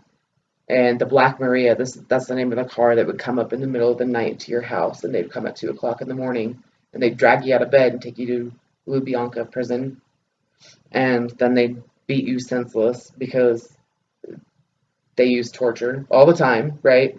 Beat you senseless over and over, keep you awake, can't sleep, can't sit down. They're literally beating you, all of it, right? Repeatedly for days on end, and just telling you, just give us the names, just give us the names. It's easy to understand why a lot of Right. people did it. But yeah, you need to read some positive stuff. You do any like I don't That's know. why I read suspense fiction now, because it's Okay. not real, but it's still suspense. So there's still It's probably murders, yeah. I but was gonna say like it's probably still bleak and yeah. This is I awesome. have a hard time once I finish my master's going back and watching anything about the Soviets or especially the Holocaust. It's very hard for me because you get very inured to Well, that. you're like intimately connected after reading so much. You probably just I've read things that you like would not have believed had happened, see, I like can't. in I the don't. famine in the 30s, I think I and can only read like so much of that, and then I just have to. I don't know. I I just had get to so used do to it yeah. for years and years and years, but like I remember reading this book about the famine in the USSR, and like I don't want to get in. But it just really, I mean, cannibalism, things that Yeah. you just would never, as an American and in many other places in the world, could literally never imagine happening to you. Right. And we complain and complain and complain Right. about our political situation and For everything every in our little thing. lives. Yeah. Yeah. And like you read this stuff and it's like, ooh, okay. So obviously, then your view of these various philosophical issues are going to be influenced by that because Skewed big time by that. you have You're an right. appreciation for I've how crappy I've things can read get. and seen and encountered so many things in history that like the average person doesn't even have in their head, Right. right? So yes, of course it affects my opinion. Would Big you say time. mostly it's sort of in a sort of not negative or but like a pessimistic sort of? You Hmm. probably Yes. over the years, over Very the studies. pessimistic, more pessimistic view about human nature because I've seen what people do to each other. And So I guess you would say earlier in your life you were more optimistic then, and it has been sort of your increased familiarity with history hmm that has made you more pessimistic yeah, about. I would say I was more insulated when I was younger Right. and wasn't To your point, we attuned have to nothing to any of really worry this, about. right, and Right. was not in tune to the types of things that have happened, the things that people went through in the last 100 years that we're so far removed from. So yeah, I would say when I was younger, before I focused in history on the Holocaust, I had a lot more positive outlook. Yeah, I don't think you can avoid being pessimistic Right. at that point. Maybe another reason not to, I don't know, read it so much. Like I don't, or other than like being depressing too. Like I don't know. Well, no, but when you talk about how, or maybe we didn't talk about this, but like chronic pain makes you appreciate little things so much more in Yeah. your life, Well, like that's a good one of them I day. had here is like, how does that affect things? So it's the same thing with the history, though, right? Because you appreciate so much more what you do have, Right. and the fact that your life is easy, regardless of who wins the next presidential Right. election. Your life's going to be You have so food. much easier. Food, shelter, Right. family, work, and so you learn to appreciate that a lot more because you've seen what other people have had to Right. live through. Yeah. So, and paralleling then like the pain and the, so it's kind of would you say that's made you more pessimistic too? You were kind of suggesting Yeah, that, I mean, I was more religious before, right? Really? and I had more confidence in like an afterlife. And man, I was just reading this. I was reading an article of like famous sort of sad quotes that'll make you. I don't know. You and It this just popped sad up. stuff. It just popped up on the internet. I wasn't looking for it, but it wasn't sad quotes. It was You like didn't Google sad quotes. it was like quotes that will make you think, or something like that.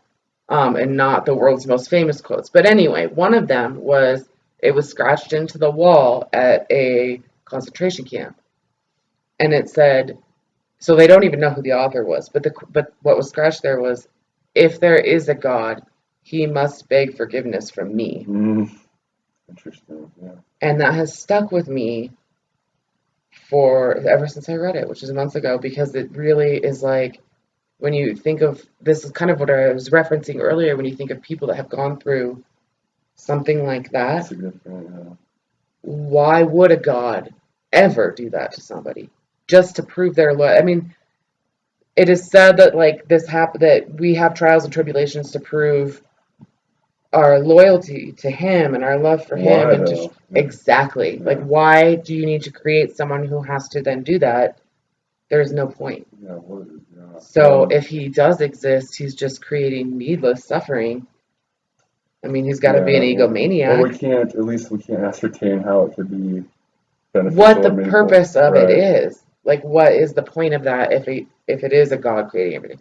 Ever since I read that, it's just stuck with me, and I think that's something I still was. I And would you feel say that too as a result of I your. do, Yeah. yeah, because I didn't deserve this, and it's like if there's somebody up there controlling this, like I don't Yeah. need to be You need to bowing explain to down me, to you. right? You gotta tell You me got to earn what's your going reward. on here. Like, yeah, Okay. so it's always stuck with me. So yes, I do think that's definitely skewed my perspective as well. So do I you? was more like agnostic before, and now I'm more. I actually remembered you not even that long ago, maybe like within the last decade, I'd say, where because I would actually, not always, but sometimes ask you, would you consider yourself, religious, or, and you actually said like Christian or maybe even Yeah, Catholic. even Catholic Yeah. beliefs at some So point, I would say and even stronger than that. You actually I have, was at right? one point Yeah. fairly in line with like Catholic beliefs, and then it kind of went to more agnostic. Which was real quick to interject. I always found that interesting because we weren't brought up uh, by any religion. Yeah, I So don't know why I went to because you Catholicism you more. started just going to church, like they left it open to us, and if memory serves me Oh, correctly, when I didn't you? was younger, Yeah, you yeah. just yeah. But that was more for the youth group stuff Okay. because they had all kinds of activities, and my best friend went there, It and just fascinated me though that we weren't brought up going to church, and our extended family, mom is Catholic, I mhm. suppose, although I don't know how strongly she would say, but like we do have She a was definitely raised Catholic. They come yeah, from a and very our Catholic extended family, but family for sure, but she lost a lot of her faith when they wouldn't let you be baptized there was some because they didn't get married in that particular church or something. There was right, there was something with some the church she in had a her big hang up. local I area that remember because that. her and dad didn't get married in that church, he wouldn't let you get baptized, and she was done with it after that. She So wasn't that having any yeah, more of it. But I think that so I think I went towards Catholicism because when our grandma used to come stay with us, I would go to church with her, and it was always okay. Catholic church. So there And I must have been just wanted to something that belong. Part of it okay. was that too, like growing up, because all my friends went to church, and it was weird to be in a family that didn't Yeah, I've talked espouse about any that religion. before. Yeah. So And yeah. so some of that I think was just to like fit in a little bit, Okay. like when I was really younger. And And then the youth group stuff when I was like 12, 13, 14, whatever, because they had all kinds of like bands and fun things and I could see all that. What's interesting though is when we have these conversations, I mean, you were probably, older. yeah, I want to say late 20s at least.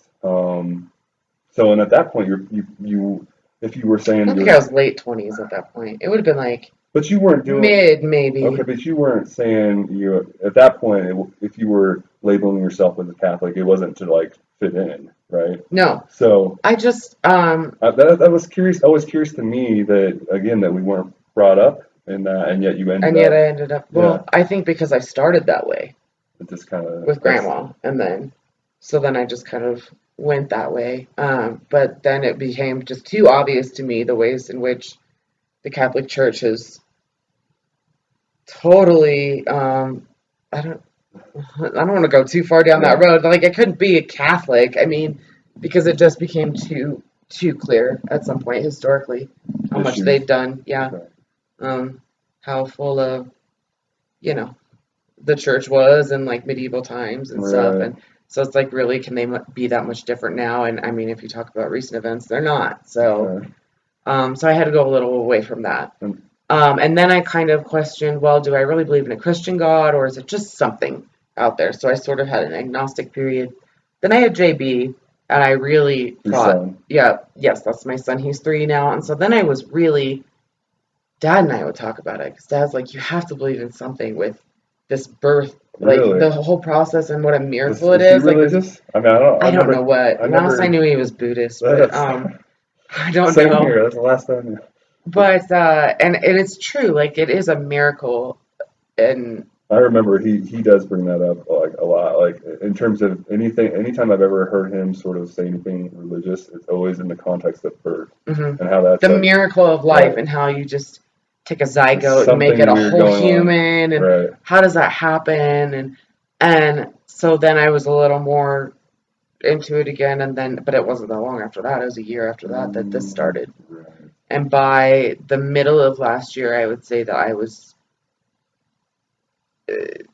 basically of the mind that of what I said. If there is a God, then he's got some explaining to do to me. So yeah. So yeah, your views have really substantially changed as a result of just the last 2-3 years of. Yeah, but I guess that doesn't actually make me not agnostic. I'm not atheistic. There could be a God. But I think it would be more like what we discussed earlier. He's just a puppet master. I mean, if I had the power, I'd create all kinds of little worlds everywhere. Is there a God above the God? And I don't know, maybe. Maybe we are the dollhouse of the God, who is the child of other gods. Got some growing up to do. That's why, we get all this evil and this pain and suffering. He's got some explaining to do, like you said. Yeah. Okay. The last one I wanted to mention, actually there was one more after this, but travel. So I hinted at that earlier, that you've traveled even more than me. I've talked about in various videos how we grew up doing a lot of travel, and it seems to me like maybe we differ here. Like, I got to the point where I was okay not doing any more travel. Like, it's just, I don't know, I'm okay not, even to this day. Like, I enjoy coming to Colorado. I enjoy going on trips every now and then, but I don't need to do that much traveling. Whereas, and I think a lot of that was a result of doing so much of it. Yeah, growing up. Just got tired. Whereas you, I feel like you kind of still. I have the travel bug. Of course, now you have. I can't do it anymore. Yeah, so I'm lucky, fortunate that I did so much before any of this happened. But basically, I knew by the time that we were settling down and ready to have a family that I was done with most of my traveling days. And I was okay with that because I did travel a lot. You hit almost every continent. Yeah, I did. I've been to 6. Yeah, so, and I'm not planning to go to the 7th. So, but aside from the traveling we did, I took a whole group of students from our university in Kearney overseas for 3 months to teach a class, learn. This was in the Czech Republic, but we traveled to like Italy. I went to Italy, France. How long were you there? Slovakia. We were there for 3 months. Okay. Poland, Austria, Germany. So I mean, it was just everything. Right. Asia. And then shortly after that, because I want to say it was the same. I'm missing Asia. Summer, I went and stayed 3 weeks in China, and that was for another university thing. I mean, we were teaching English. A huge sort of, culture shift. Yeah. That's crazy. That was very interesting, though. I loved it there. Huh. But I would definitely say that traveling has had a huge impact on my thoughts on many things, because you just can't. It's impossible to not have it impact you. You are forced to have an more open mind when you travel. And like when we talk about questions like morality, if you travel a lot, you see different societies and you see different social constructs and levels of morality. That's maybe one of the reasons you buy into the moral relativism then. Exactly, because I've seen it. Because you can go from place to place. If you go to China, it's very, very different.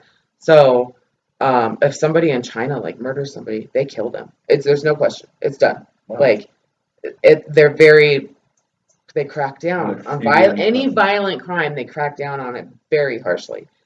Whereas, you go to the U.S., if you do get a death sentence, you're going to be on death row for 30 years first. So, if you like compare China, places in Europe, even places in Europe to each other, Germany to Romania, and I went to Romania when I was there, and it's just wildly different.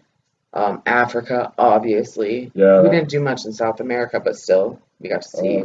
Enough. Yeah, I remember the poverty. You see, and when you talk about like South Africa, Botswana, all of those places, the political stuff that was going on, you just see completely different ways of life. And so I think it's harder for somebody who lives here and never travels to understand that there are different cultures. And how can you not be affected when you are exposed? Right.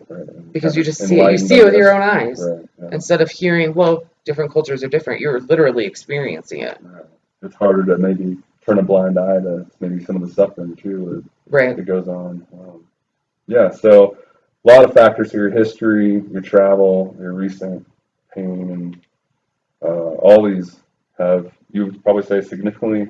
And very much so. I guess I never realized how dramatically your views have shifted. And I guess it makes sense given what we talked about. Yeah, how dramatically especially the last few years. Yeah, in the last few years. So it's been over a decade now that I've had the more like pessimistic, I guess, view of human nature. It makes sense because that's when you studied history. Exactly. Right. So, but I've been like that for a while. But as far as like losing the religious connotations and kind of really going the other direction on that.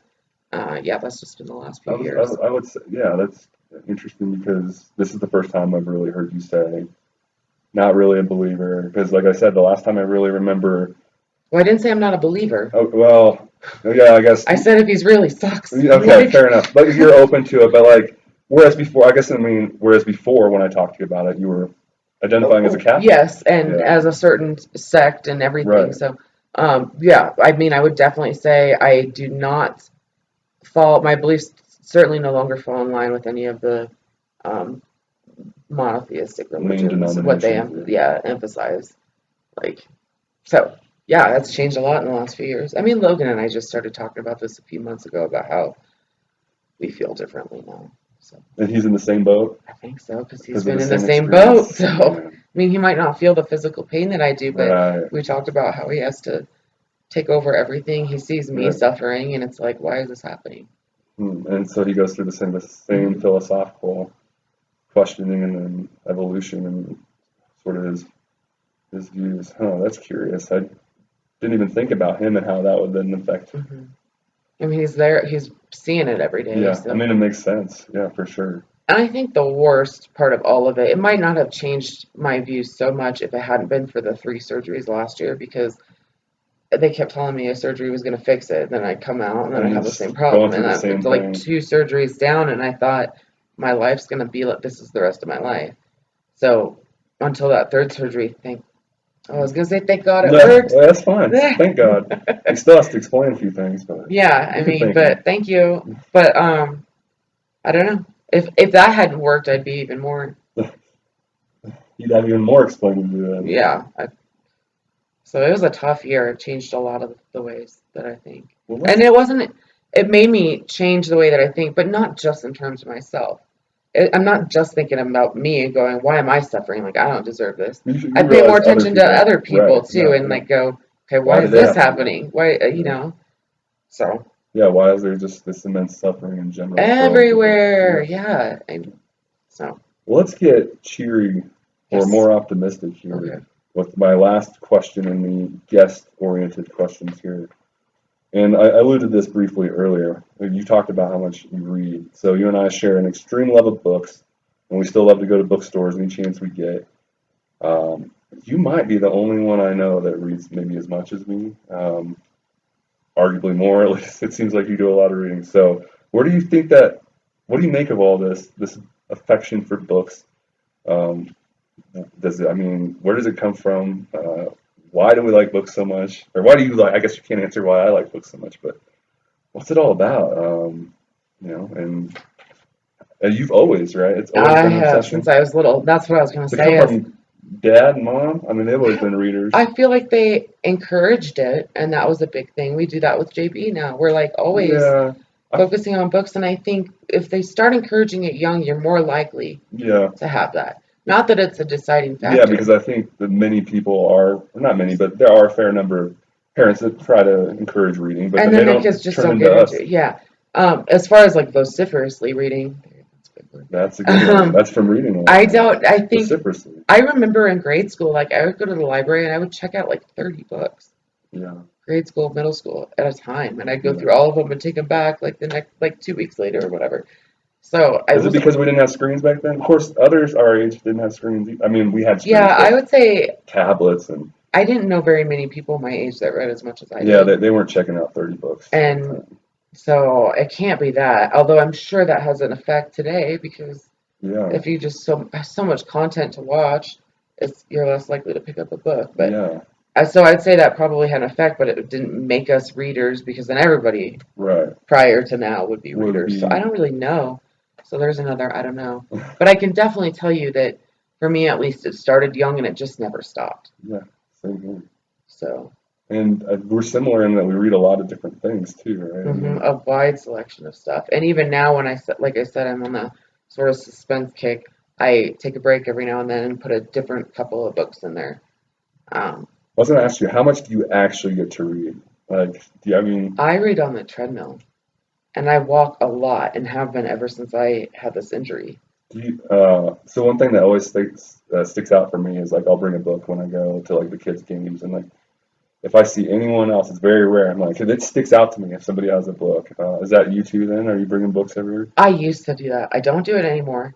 But when I would, well, I do it for like doctor's visits and stuff, Okay. in case you have to wait. But I literally would back when I was finishing college, maybe started my master's too, because we had books, so many to read for each master's class. Like you had to read a book a week for each class, and you had three Right. classes. And so you're supposed to read three 500-page books a In week. theory. But even before that, I would go to the post office and stand in line, and I'd be reading a book. Or Yeah. Right. I would tote it Okay. everywhere I went, and even if I had 30 seconds, I would try to read a paragraph. Right. It didn't matter. Oh, I'd have to have more. I hate reading a paragraph at a time It's because annoying then you get so because then you just disjointed. reread it I'd have to later. reread it. Yeah. I would do that too, but I would still try to Mm. read. So now I don't do that as much. I take them, but I still do take them every time because I have lots of doctor's visits still. Right.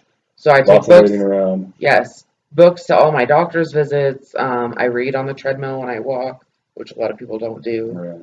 But that's like my best time of the day is when I'm Well, walking so and do you do reading. audiobooks too? I've really grown No, to. I've grown to appreciate audiobooks because, like, I mean, you can do it so much easier. Like if you're on the treadmill versus trying to like turn pages, just hearing it read. Now it's for hard. me, I just like reading. So Yeah, there's I a do number too. of things. So audiobooks, it's going to be harder to listen with like my small child running around. Sure. Yeah. It's actually easier for me to read while he's Going to do zapping that. in my ear than to listen to a And book. he I is at do the listen to age where it's constant. it's all the time.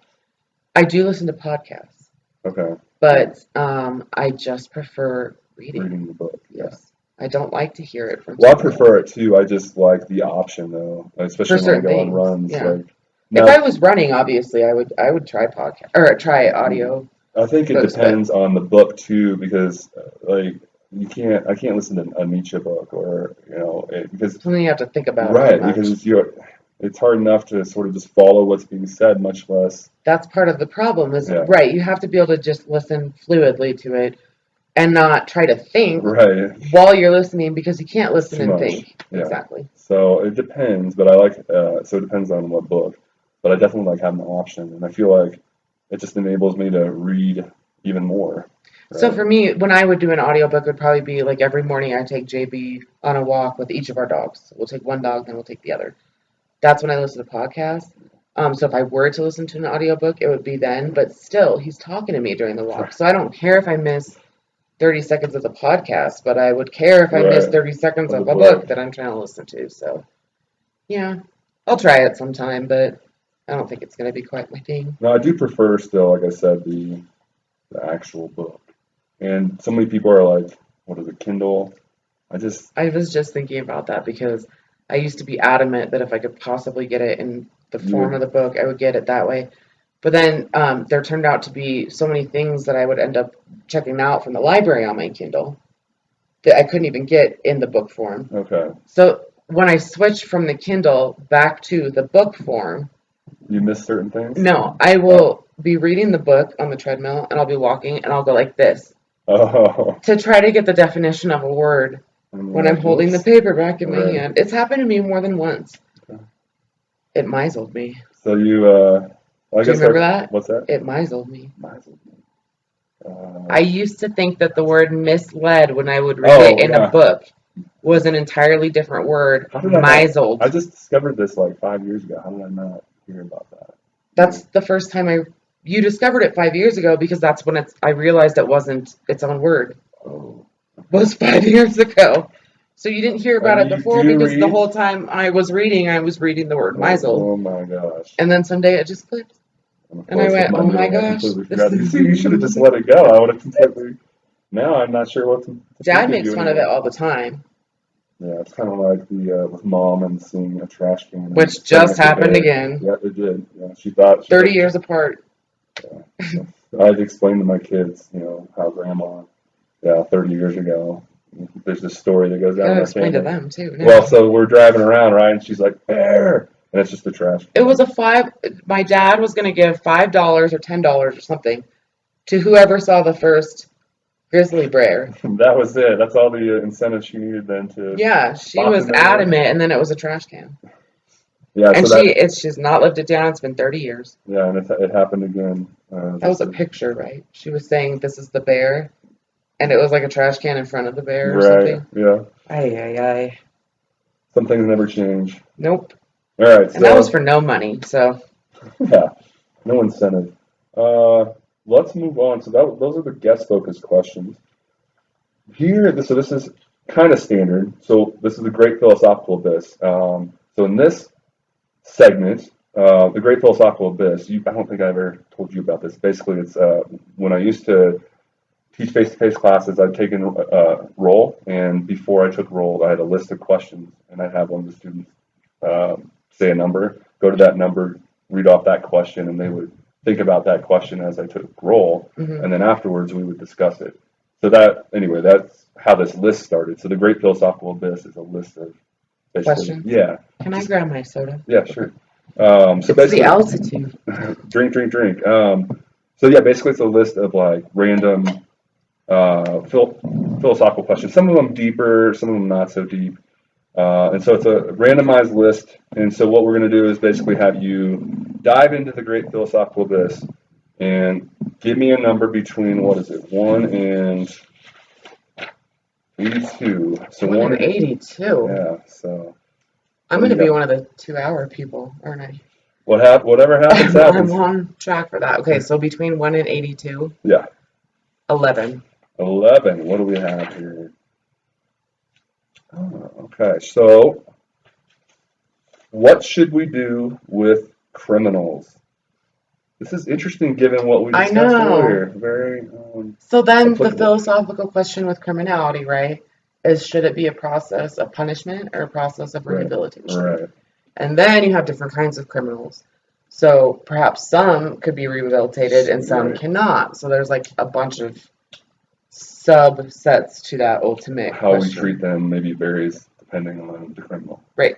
So studies have shown that with certain types of criminals, rehabilitation is far better.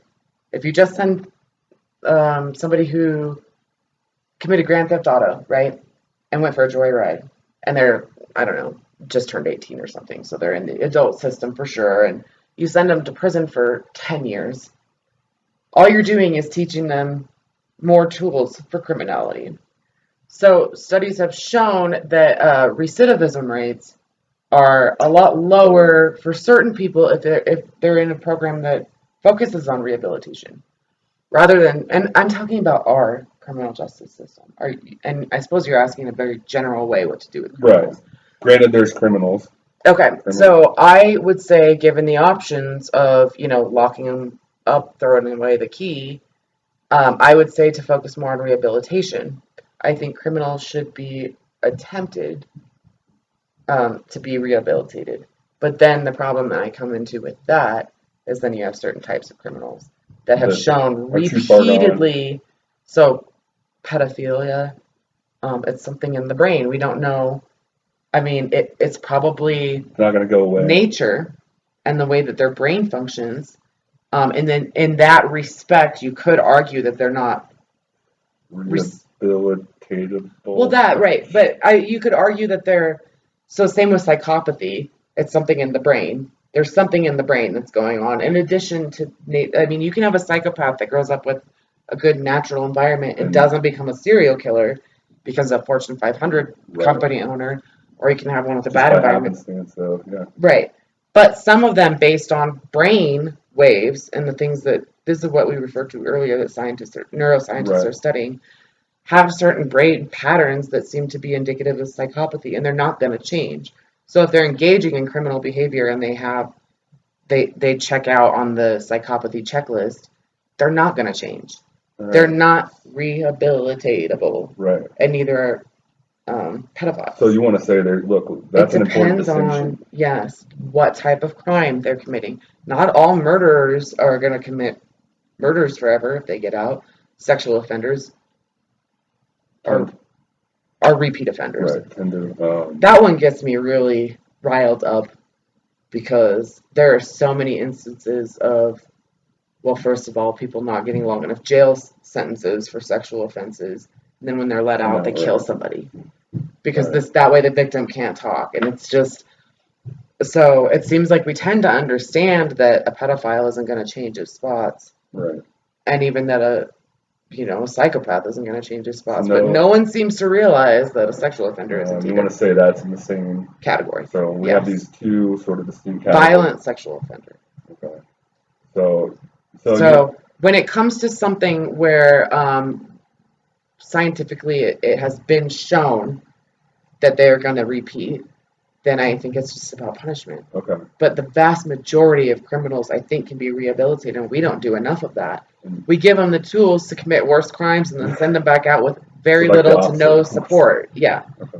Like, we're going to keep you in here for 10 or 15 years, then we're going to send you back out having learned how to kill somebody. Right, even better. Yeah, and we're not going to give you any support, no job, no home, no nothing if you're not on parole. So. Well, I thought this question was interesting given like some of the previous discussions we had, right? Where ordinary men, how you were pointing out a lot of what you were pointing out earlier, that anybody, if exposed to certain circumstances, is capable of anything. So it would seem to me then you would have a more sympathetic than approach, and you are obviously do for that one category. Right. Aside from specific subsets that I mentioned, I would have a much more sympathetic thing. Because yes, I do believe it.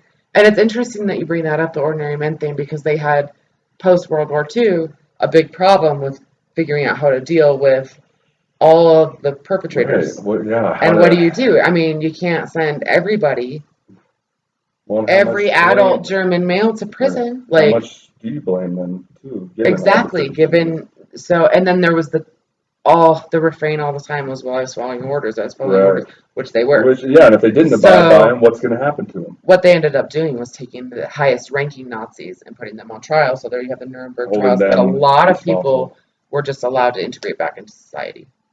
Some people that maybe should not have been, but they basically had to do it as a clear-all, right? Because you can't pick and choose between 10 million people. Well, practically, you don't have the resources. Exactly. So. Okay. How about another number, 1 through 84? I thought it was 82. Or 82, you're right. There's my memory again. 73. 73. Should citizens feel obligated to vote? This is one I've had strong feelings about for quite some time.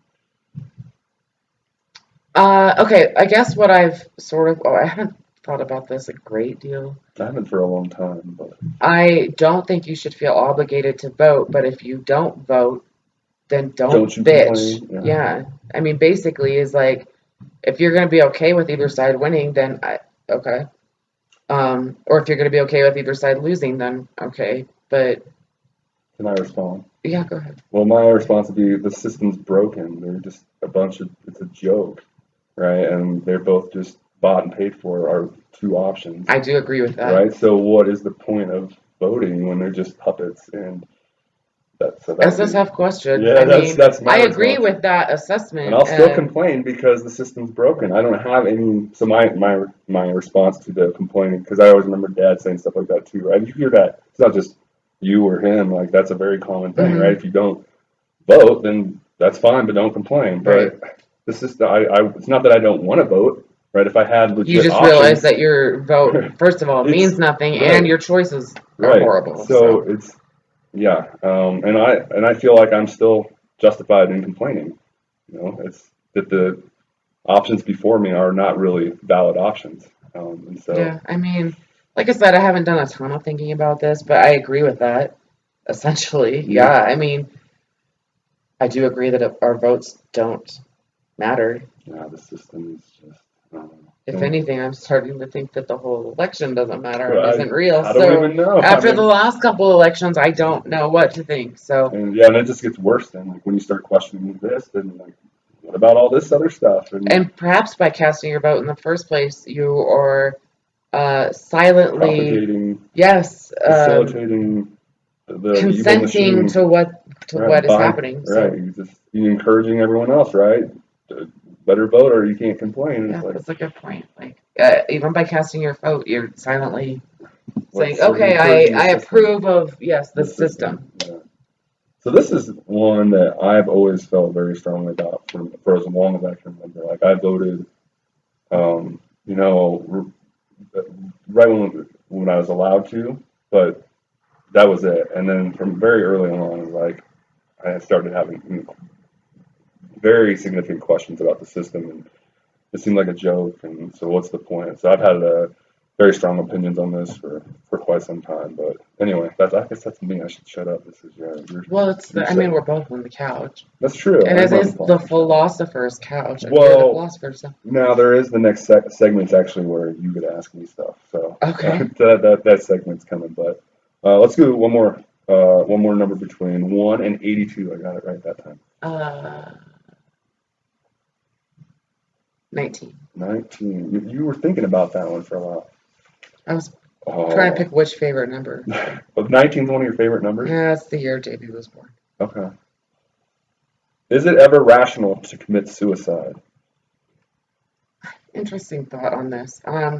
Yes, I think it is. If you are in a position where, also, this is skewed by my last three Yeah, years. I was thinking about that. Yeah. So, on a very serious note, last year was a horrifying experience, and my pain level, you know how you break something and say, what's your level of pain, Right. like 1 to 10. Mine was like a 9 or a 10 every day, and this was with all kinds of medications, and it was just literally a battle from the time that I woke up in the morning until I wouldn't want to go to bed at night because I knew the next morning was going to be horrible. And that was every day of last year. So, So and you really thought about this question. yes, because, and I would never, I don't think I would ever personally do it.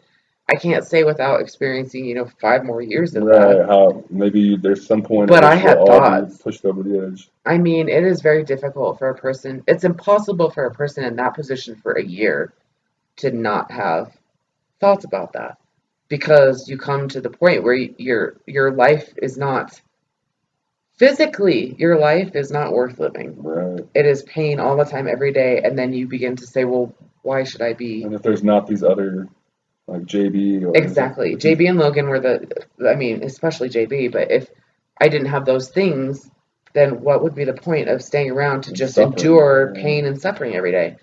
And so I think that applies to mental pain and suffering as well. And if you have someone, say, who's like chronically depressed, um, and this has been going on for years and they've been battling it, battling it, battling it, if they decide that it's not worth battling anymore, I think that should be their decision.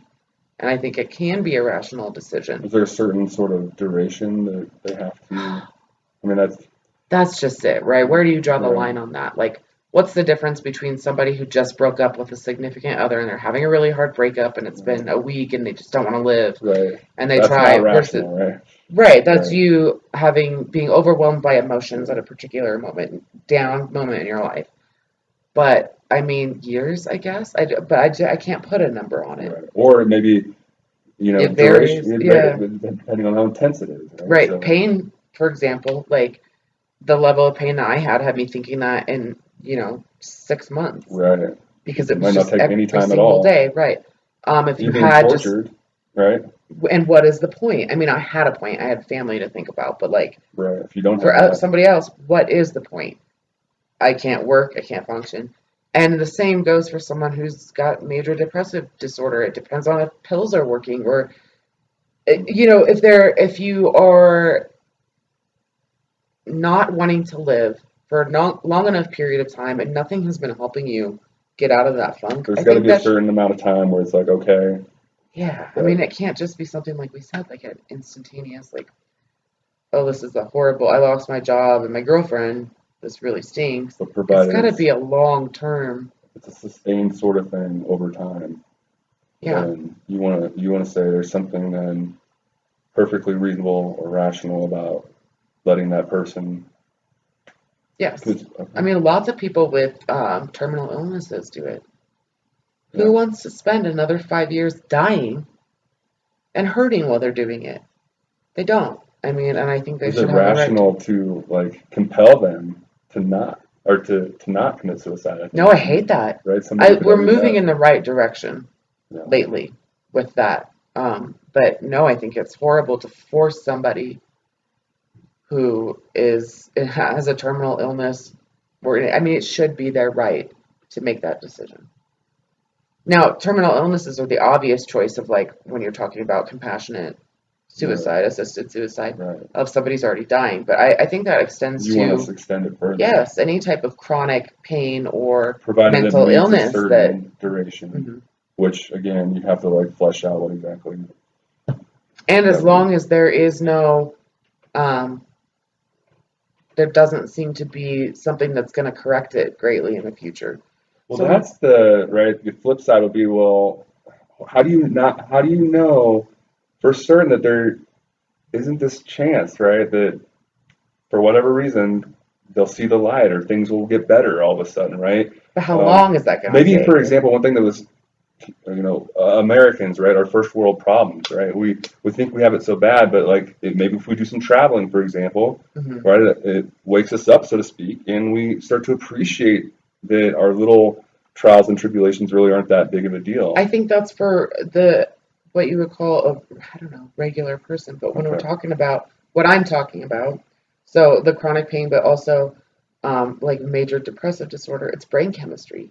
So and you want to say probably if you've had, that's why I say that long duration, because if you need somebody that's helping you figure out if that you've is what you exhausted have. all the Yes, none of the medications work, none of the therapies work, and it doesn't matter what's going on in your life, you still feel the same way. I don't want someone to have to suffer through that for yeah, 30 more because years even if it if is they don't want to. let's say it's even possible, right, that maybe they will see the light or and by that I just mean, become more cheery in their disposition, Hmm. right? Is it worth maybe it's gonna be 30 more years, right? That's Is it exact worth right. Do you all the want to force suffering them to live the way that they're living now for an indeterminate amount of time for the for the possible chance, chance right? of something changing? Right. Okay, so now do you think you would have had the same answer to that one before the last few years? I still believed in assisted suicide. Okay. So yeah, essentially I would have You thought just it was a became rational choice for the same reason. you're just even more I strong. feel very strongly about it now Yeah. because I've had those thoughts. So Where am I? Okay. Well, you survived did this, I'd say. It's always weird to me how I feel like in each episode there was like it's uncanny how the questions sort of fit the guest. I'm yeah, like, that fit like perfectly. yeah. So, all right. So you survived the abyss. This next segment is a little shorter. So basically, the Socratic genie is going to grant you any three wishes.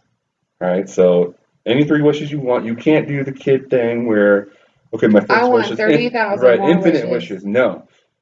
So any three wishes, go.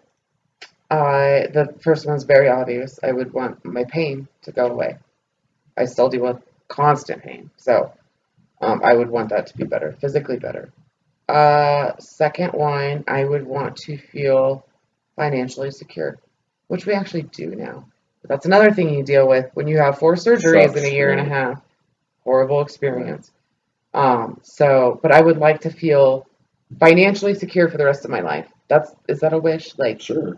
interpret that how you want, Genie. But like, I want the goods, I don't man. want to have Like, to I worry don't want about. to ever have to worry about affording something again. Okay, so it's not that you want to like buy a bunch of stuff, it's that you just don't No, have to I want to worry. be secure. Okay. So I don't even want to wish to be. I mean, I should just wish to be rich, There though. you go. Okay, I want But maybe that would be two hundred maybe that would be million dollars. problematic though. It Maybe does have its own problems. so maybe you just I want to just be never want to have to worry okay. about affording something again. Okay. So Which I've always maintained that too. That's like my number one thing is because then it's like that's true freedom is when you like aren't chained down by having to by worry about all the necessities. obligations of yes, and man, our the surgeries really had us killed for a while. Like we were doing okay taking out. I mean, we had loans and stuff, Right. but it's like we can't pay all this money off every month. Like we have to do some. So we fortunately got it figured out, but yeah, that insecurity of and we didn't even have it that bad. I mean, it's not like we couldn't Right. afford to put It food could on be the worse. table. Yeah. Could be way worse. So But I felt it, and yeah, that was oh bad yeah, enough. So yeah. I mean, and don't I don't want even that have feeling. that, and I still like I've thought about that a lot. I just want to not have to worry about you know. Yeah, I don't need to be rich. That has its own complications. Right. So let's just say enough to be financially secure. So that's two. Yeah, pain free, financially secure. You got one left. One left. Okay, so I wish that my son could grow up healthy and happy. Granted, we'll grant That's all another three. constant fear as a parent. You're always worrying about, It never goes away. yeah, We just had, I've had a couple instances now where, we have a kid, right? Abby skied into a tree, oh and I yeah, was right behind her. And when I first come up on her, I don't know what I'm coming up on, and she was actually knocked out, and so on and so forth, right? And then Zoe, more recently, like a month ago, right, falls on her scooter, and face plants and chips her teeth. Excuse me, but Sophia, our other daughter, runs in to tell us, "Come now, Zoe's crashed, and it's bad," and we don't know what that You have no means, idea and what you're coming up on. so to your point, like JD wanted him to be happy. You're like in that worry that never dissipates. It's like And always going to be there. and now I'm thinking like that wish is selfish too. I mean, I want it It for is. him, but I want it for me too. I don't have to worry about it. Yeah. I mean, just today we're on the balcony upstairs, and I had just told him not to lean through the rails on the balcony, and next thing I know, he sticks both his feet through one of the openings, like he's gonna slide through it. And These are it's like, we're 11,000 feet up. This is not just your typical mountain cabin. This is like even more pronounced, like the cliffs on the yeah. sides. But this was the inside one. But Oh, it's like the upstairs. wooden. They have wooden spindles on the balcony, but there's a I see. few where they're kind of far apart.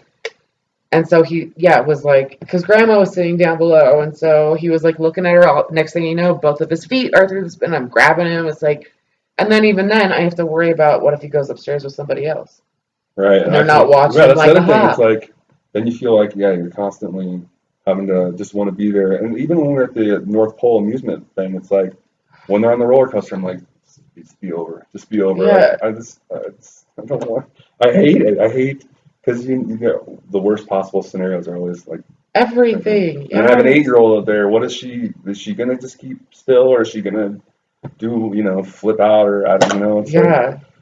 I didn't even uh, worry about that. I wasn't worried about his safety, but when he first got on one of the rides that kind of spins, I was like, I don't know if he's gonna like this. Well, he loved it. of He course. wanted to do it like 6 times. But yes, I don't want to have to worry about anything with them. And it never goes away. I feel like that's one sucky part of being a parent. Yeah. Oh, there's more than one sucky Oh, part of there being a is. parent, Well, I but said it's okay. one part that sucks, but okay. I like those wishes. We'll see what we can do. I'll talk to Socrates in my spare time. Um, segment 7, almost done here. Segment 8 is just a conclusion, so it doesn't really count. But segment 7 here is ask me anything philosophical. So this is your chance now, if you want. And maybe you don't have anything, but if there's anything that you've been wondering, through the years or just recently, or like I said, maybe there's nothing, but that you might have, in terms of questions for me. Now's your chance. Okay. Why are we here? Oh man, why are we here? Are we here? Yeah, let's back up, right? Some of these questions are, But I you feel like said yourself I that we know are, right? In we could some respect, unravel something is them. happening. Yeah. So for me, and now this is open for interpretation, but David Hume, like one of the skeptical philosophers, I have a very extreme interpretation of him where I read him as being maybe even more skeptical than most, and him taking basically and saying that all we can be certain of is that I'm having an impression, right? That something is happening, This split second. right? That something is happening. I'm having an experience, but beyond that, we can't be certain of anything, including the external reality or external world around us, right? Because every perception we've had has hinged on us, right? We've Right. never had a perception of a world that continues to exist when we're not there, Hmm. right? So how do we know there really is this outside world outside of our mind? So anyway, so I was connecting that to why are we here? I'm kind of where like that ultimately for me is kind of I'm with him, or at least how I interpret him. That's also my position in terms of certainty. Certainty, that's all we can be certain of, So right? you don't know why. Right. So There is no why of course because we yeah, can't know. I'm the biggest agnostic of anyone you'll ever meet. Like my answer is I don't know to everything. So why are we here? I And don't you know. said we couldn't I answer. know, I don't know. I know. I'm as guilty as anyone, but um, so I guess I would say, I mean, I'm trying to articulate like what I can be certain of, and then start from there, right? So I know something's happening, but that gives me no license to infer anything about why, right? So Mhm. I don't know. It's like the only knowledge I feel like I have is that something's happening, and that's it. So, Which I but if you really had to do push agree. me though, Okay, go. no, go ahead, go I ahead. was gonna say I really do agree with you on that to a certain degree.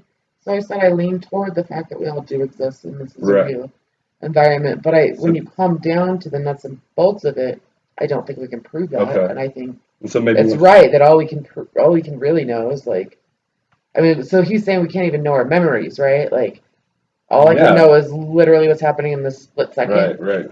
Yeah. Wow.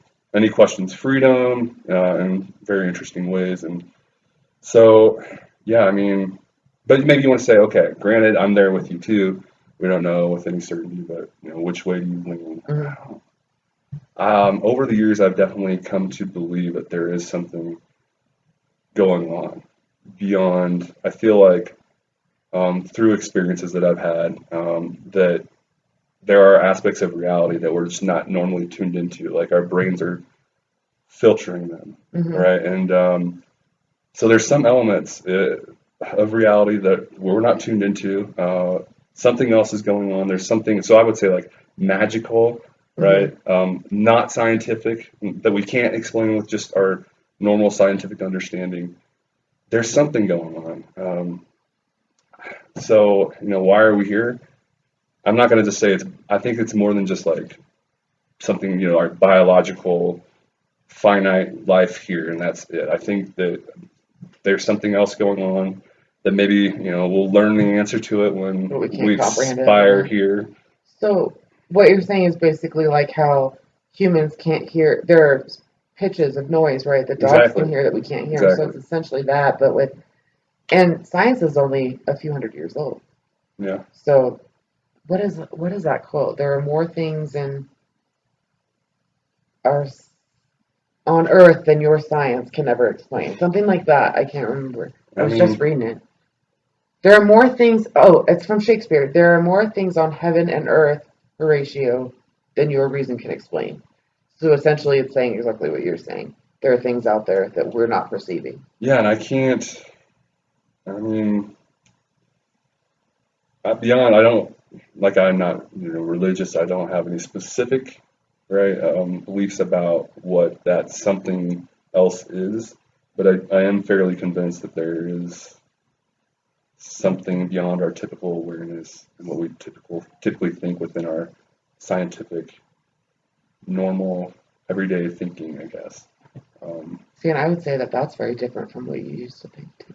yeah, I mean, I read a lot of like Terence McKenna and people with experiences of psychedelic Hmm. sort of experiences where they seem to. And who was it? Uh, the spirit molecule. The guy that did. He was on Joe Rogan and talked about what is the Logan would probably know. um, I forgot the name of the Rick something or other. And this DMT, this is a molecule that's in us all. And Oh, I know what you're talking about. Yeah.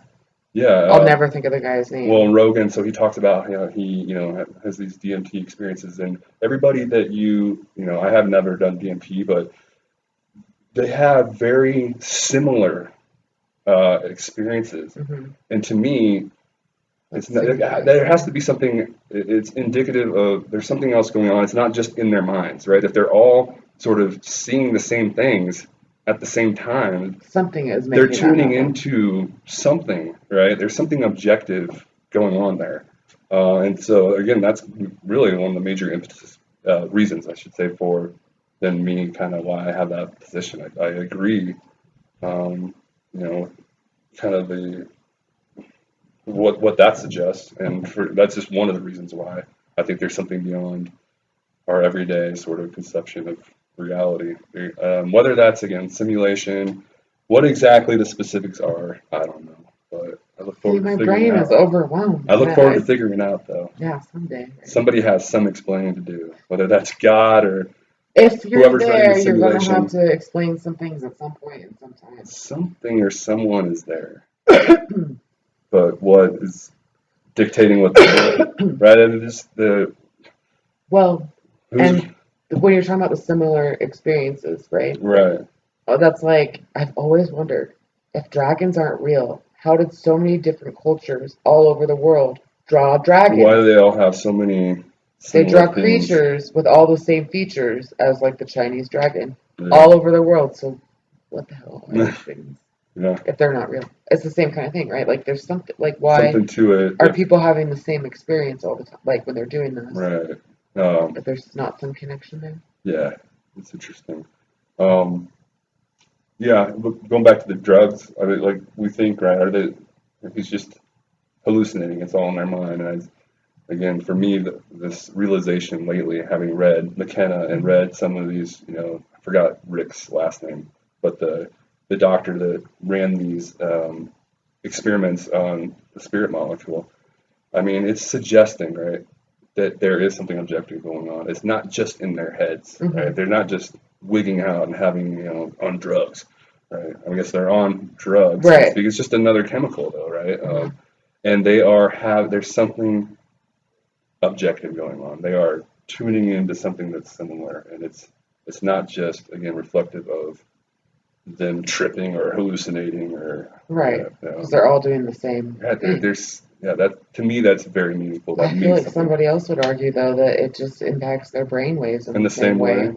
Well, again, I think that there's again something objective about that though. Right. That's Yeah. revealing some element of reality that's really there. It makes me think of near-death experiences in Well, the way that people describe very, very similar experiences. that's exactly And it. then, and so then, yes, some people use it as what you're saying, right? And then skeptics say, well, no, because that's what happens to your brain when certain things are happening as your brain's shutting down, et cetera, et cetera. You see the light and you feel the comforting feeling and blah, blah, Well, blah. And like, that's all brain chemistry. that's DMT being released. And so when you have the near death, the theory is that when you have those people having the near death experiences, Hmm. that it's the DMT being released. That's part of the dying process. Oh, And so they're having the same experiences as the people that you're describing? yeah, you can take so this will naturally happen if you're in a near death experience, right? Your body will But you release can take DMT, it. but you can take it as well.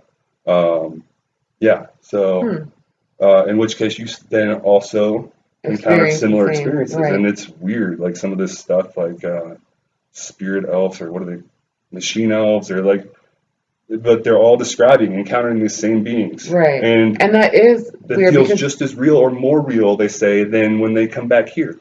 even if the drug is affecting brain chemistry in the same way, how are you visualizing the exact same like beings? Like how is it making your brain draw a picture of the same Right. things? I mean, Yeah, I get it. it's like when you see the same mountain, right? And you're pointing to the same thing. You can describe it in the same ways. Hmm. They're experiencing the same machine elves or whatever. They're having the Machine same elves? machine elves. That was McKenna's label. Elves. But yeah, so they have different, different people describe them different, or have different labels, but they're all described in similar fashion, like Huh. these other entities. And it's not just like these other beings, but it's like sort of how profound the experience is and so on. So, yeah, I just think for me that's been a big argument for or reason to believe that there's something else going on. But going back to your original question was like, why are we Why are we here? And it here? still doesn't answer why, right? I don't know. Yeah, there's something, but we There's don't something, know. and there's something going on, and I think something magical beyond it or behind it, the scenes, but none of that, right, explains the why. I still have no idea why any of it's happening. No inkling. So I don't know. See, Is your this is brain when my hurt? brain explodes because then I get to thinking back to the like, but why does any of it matter?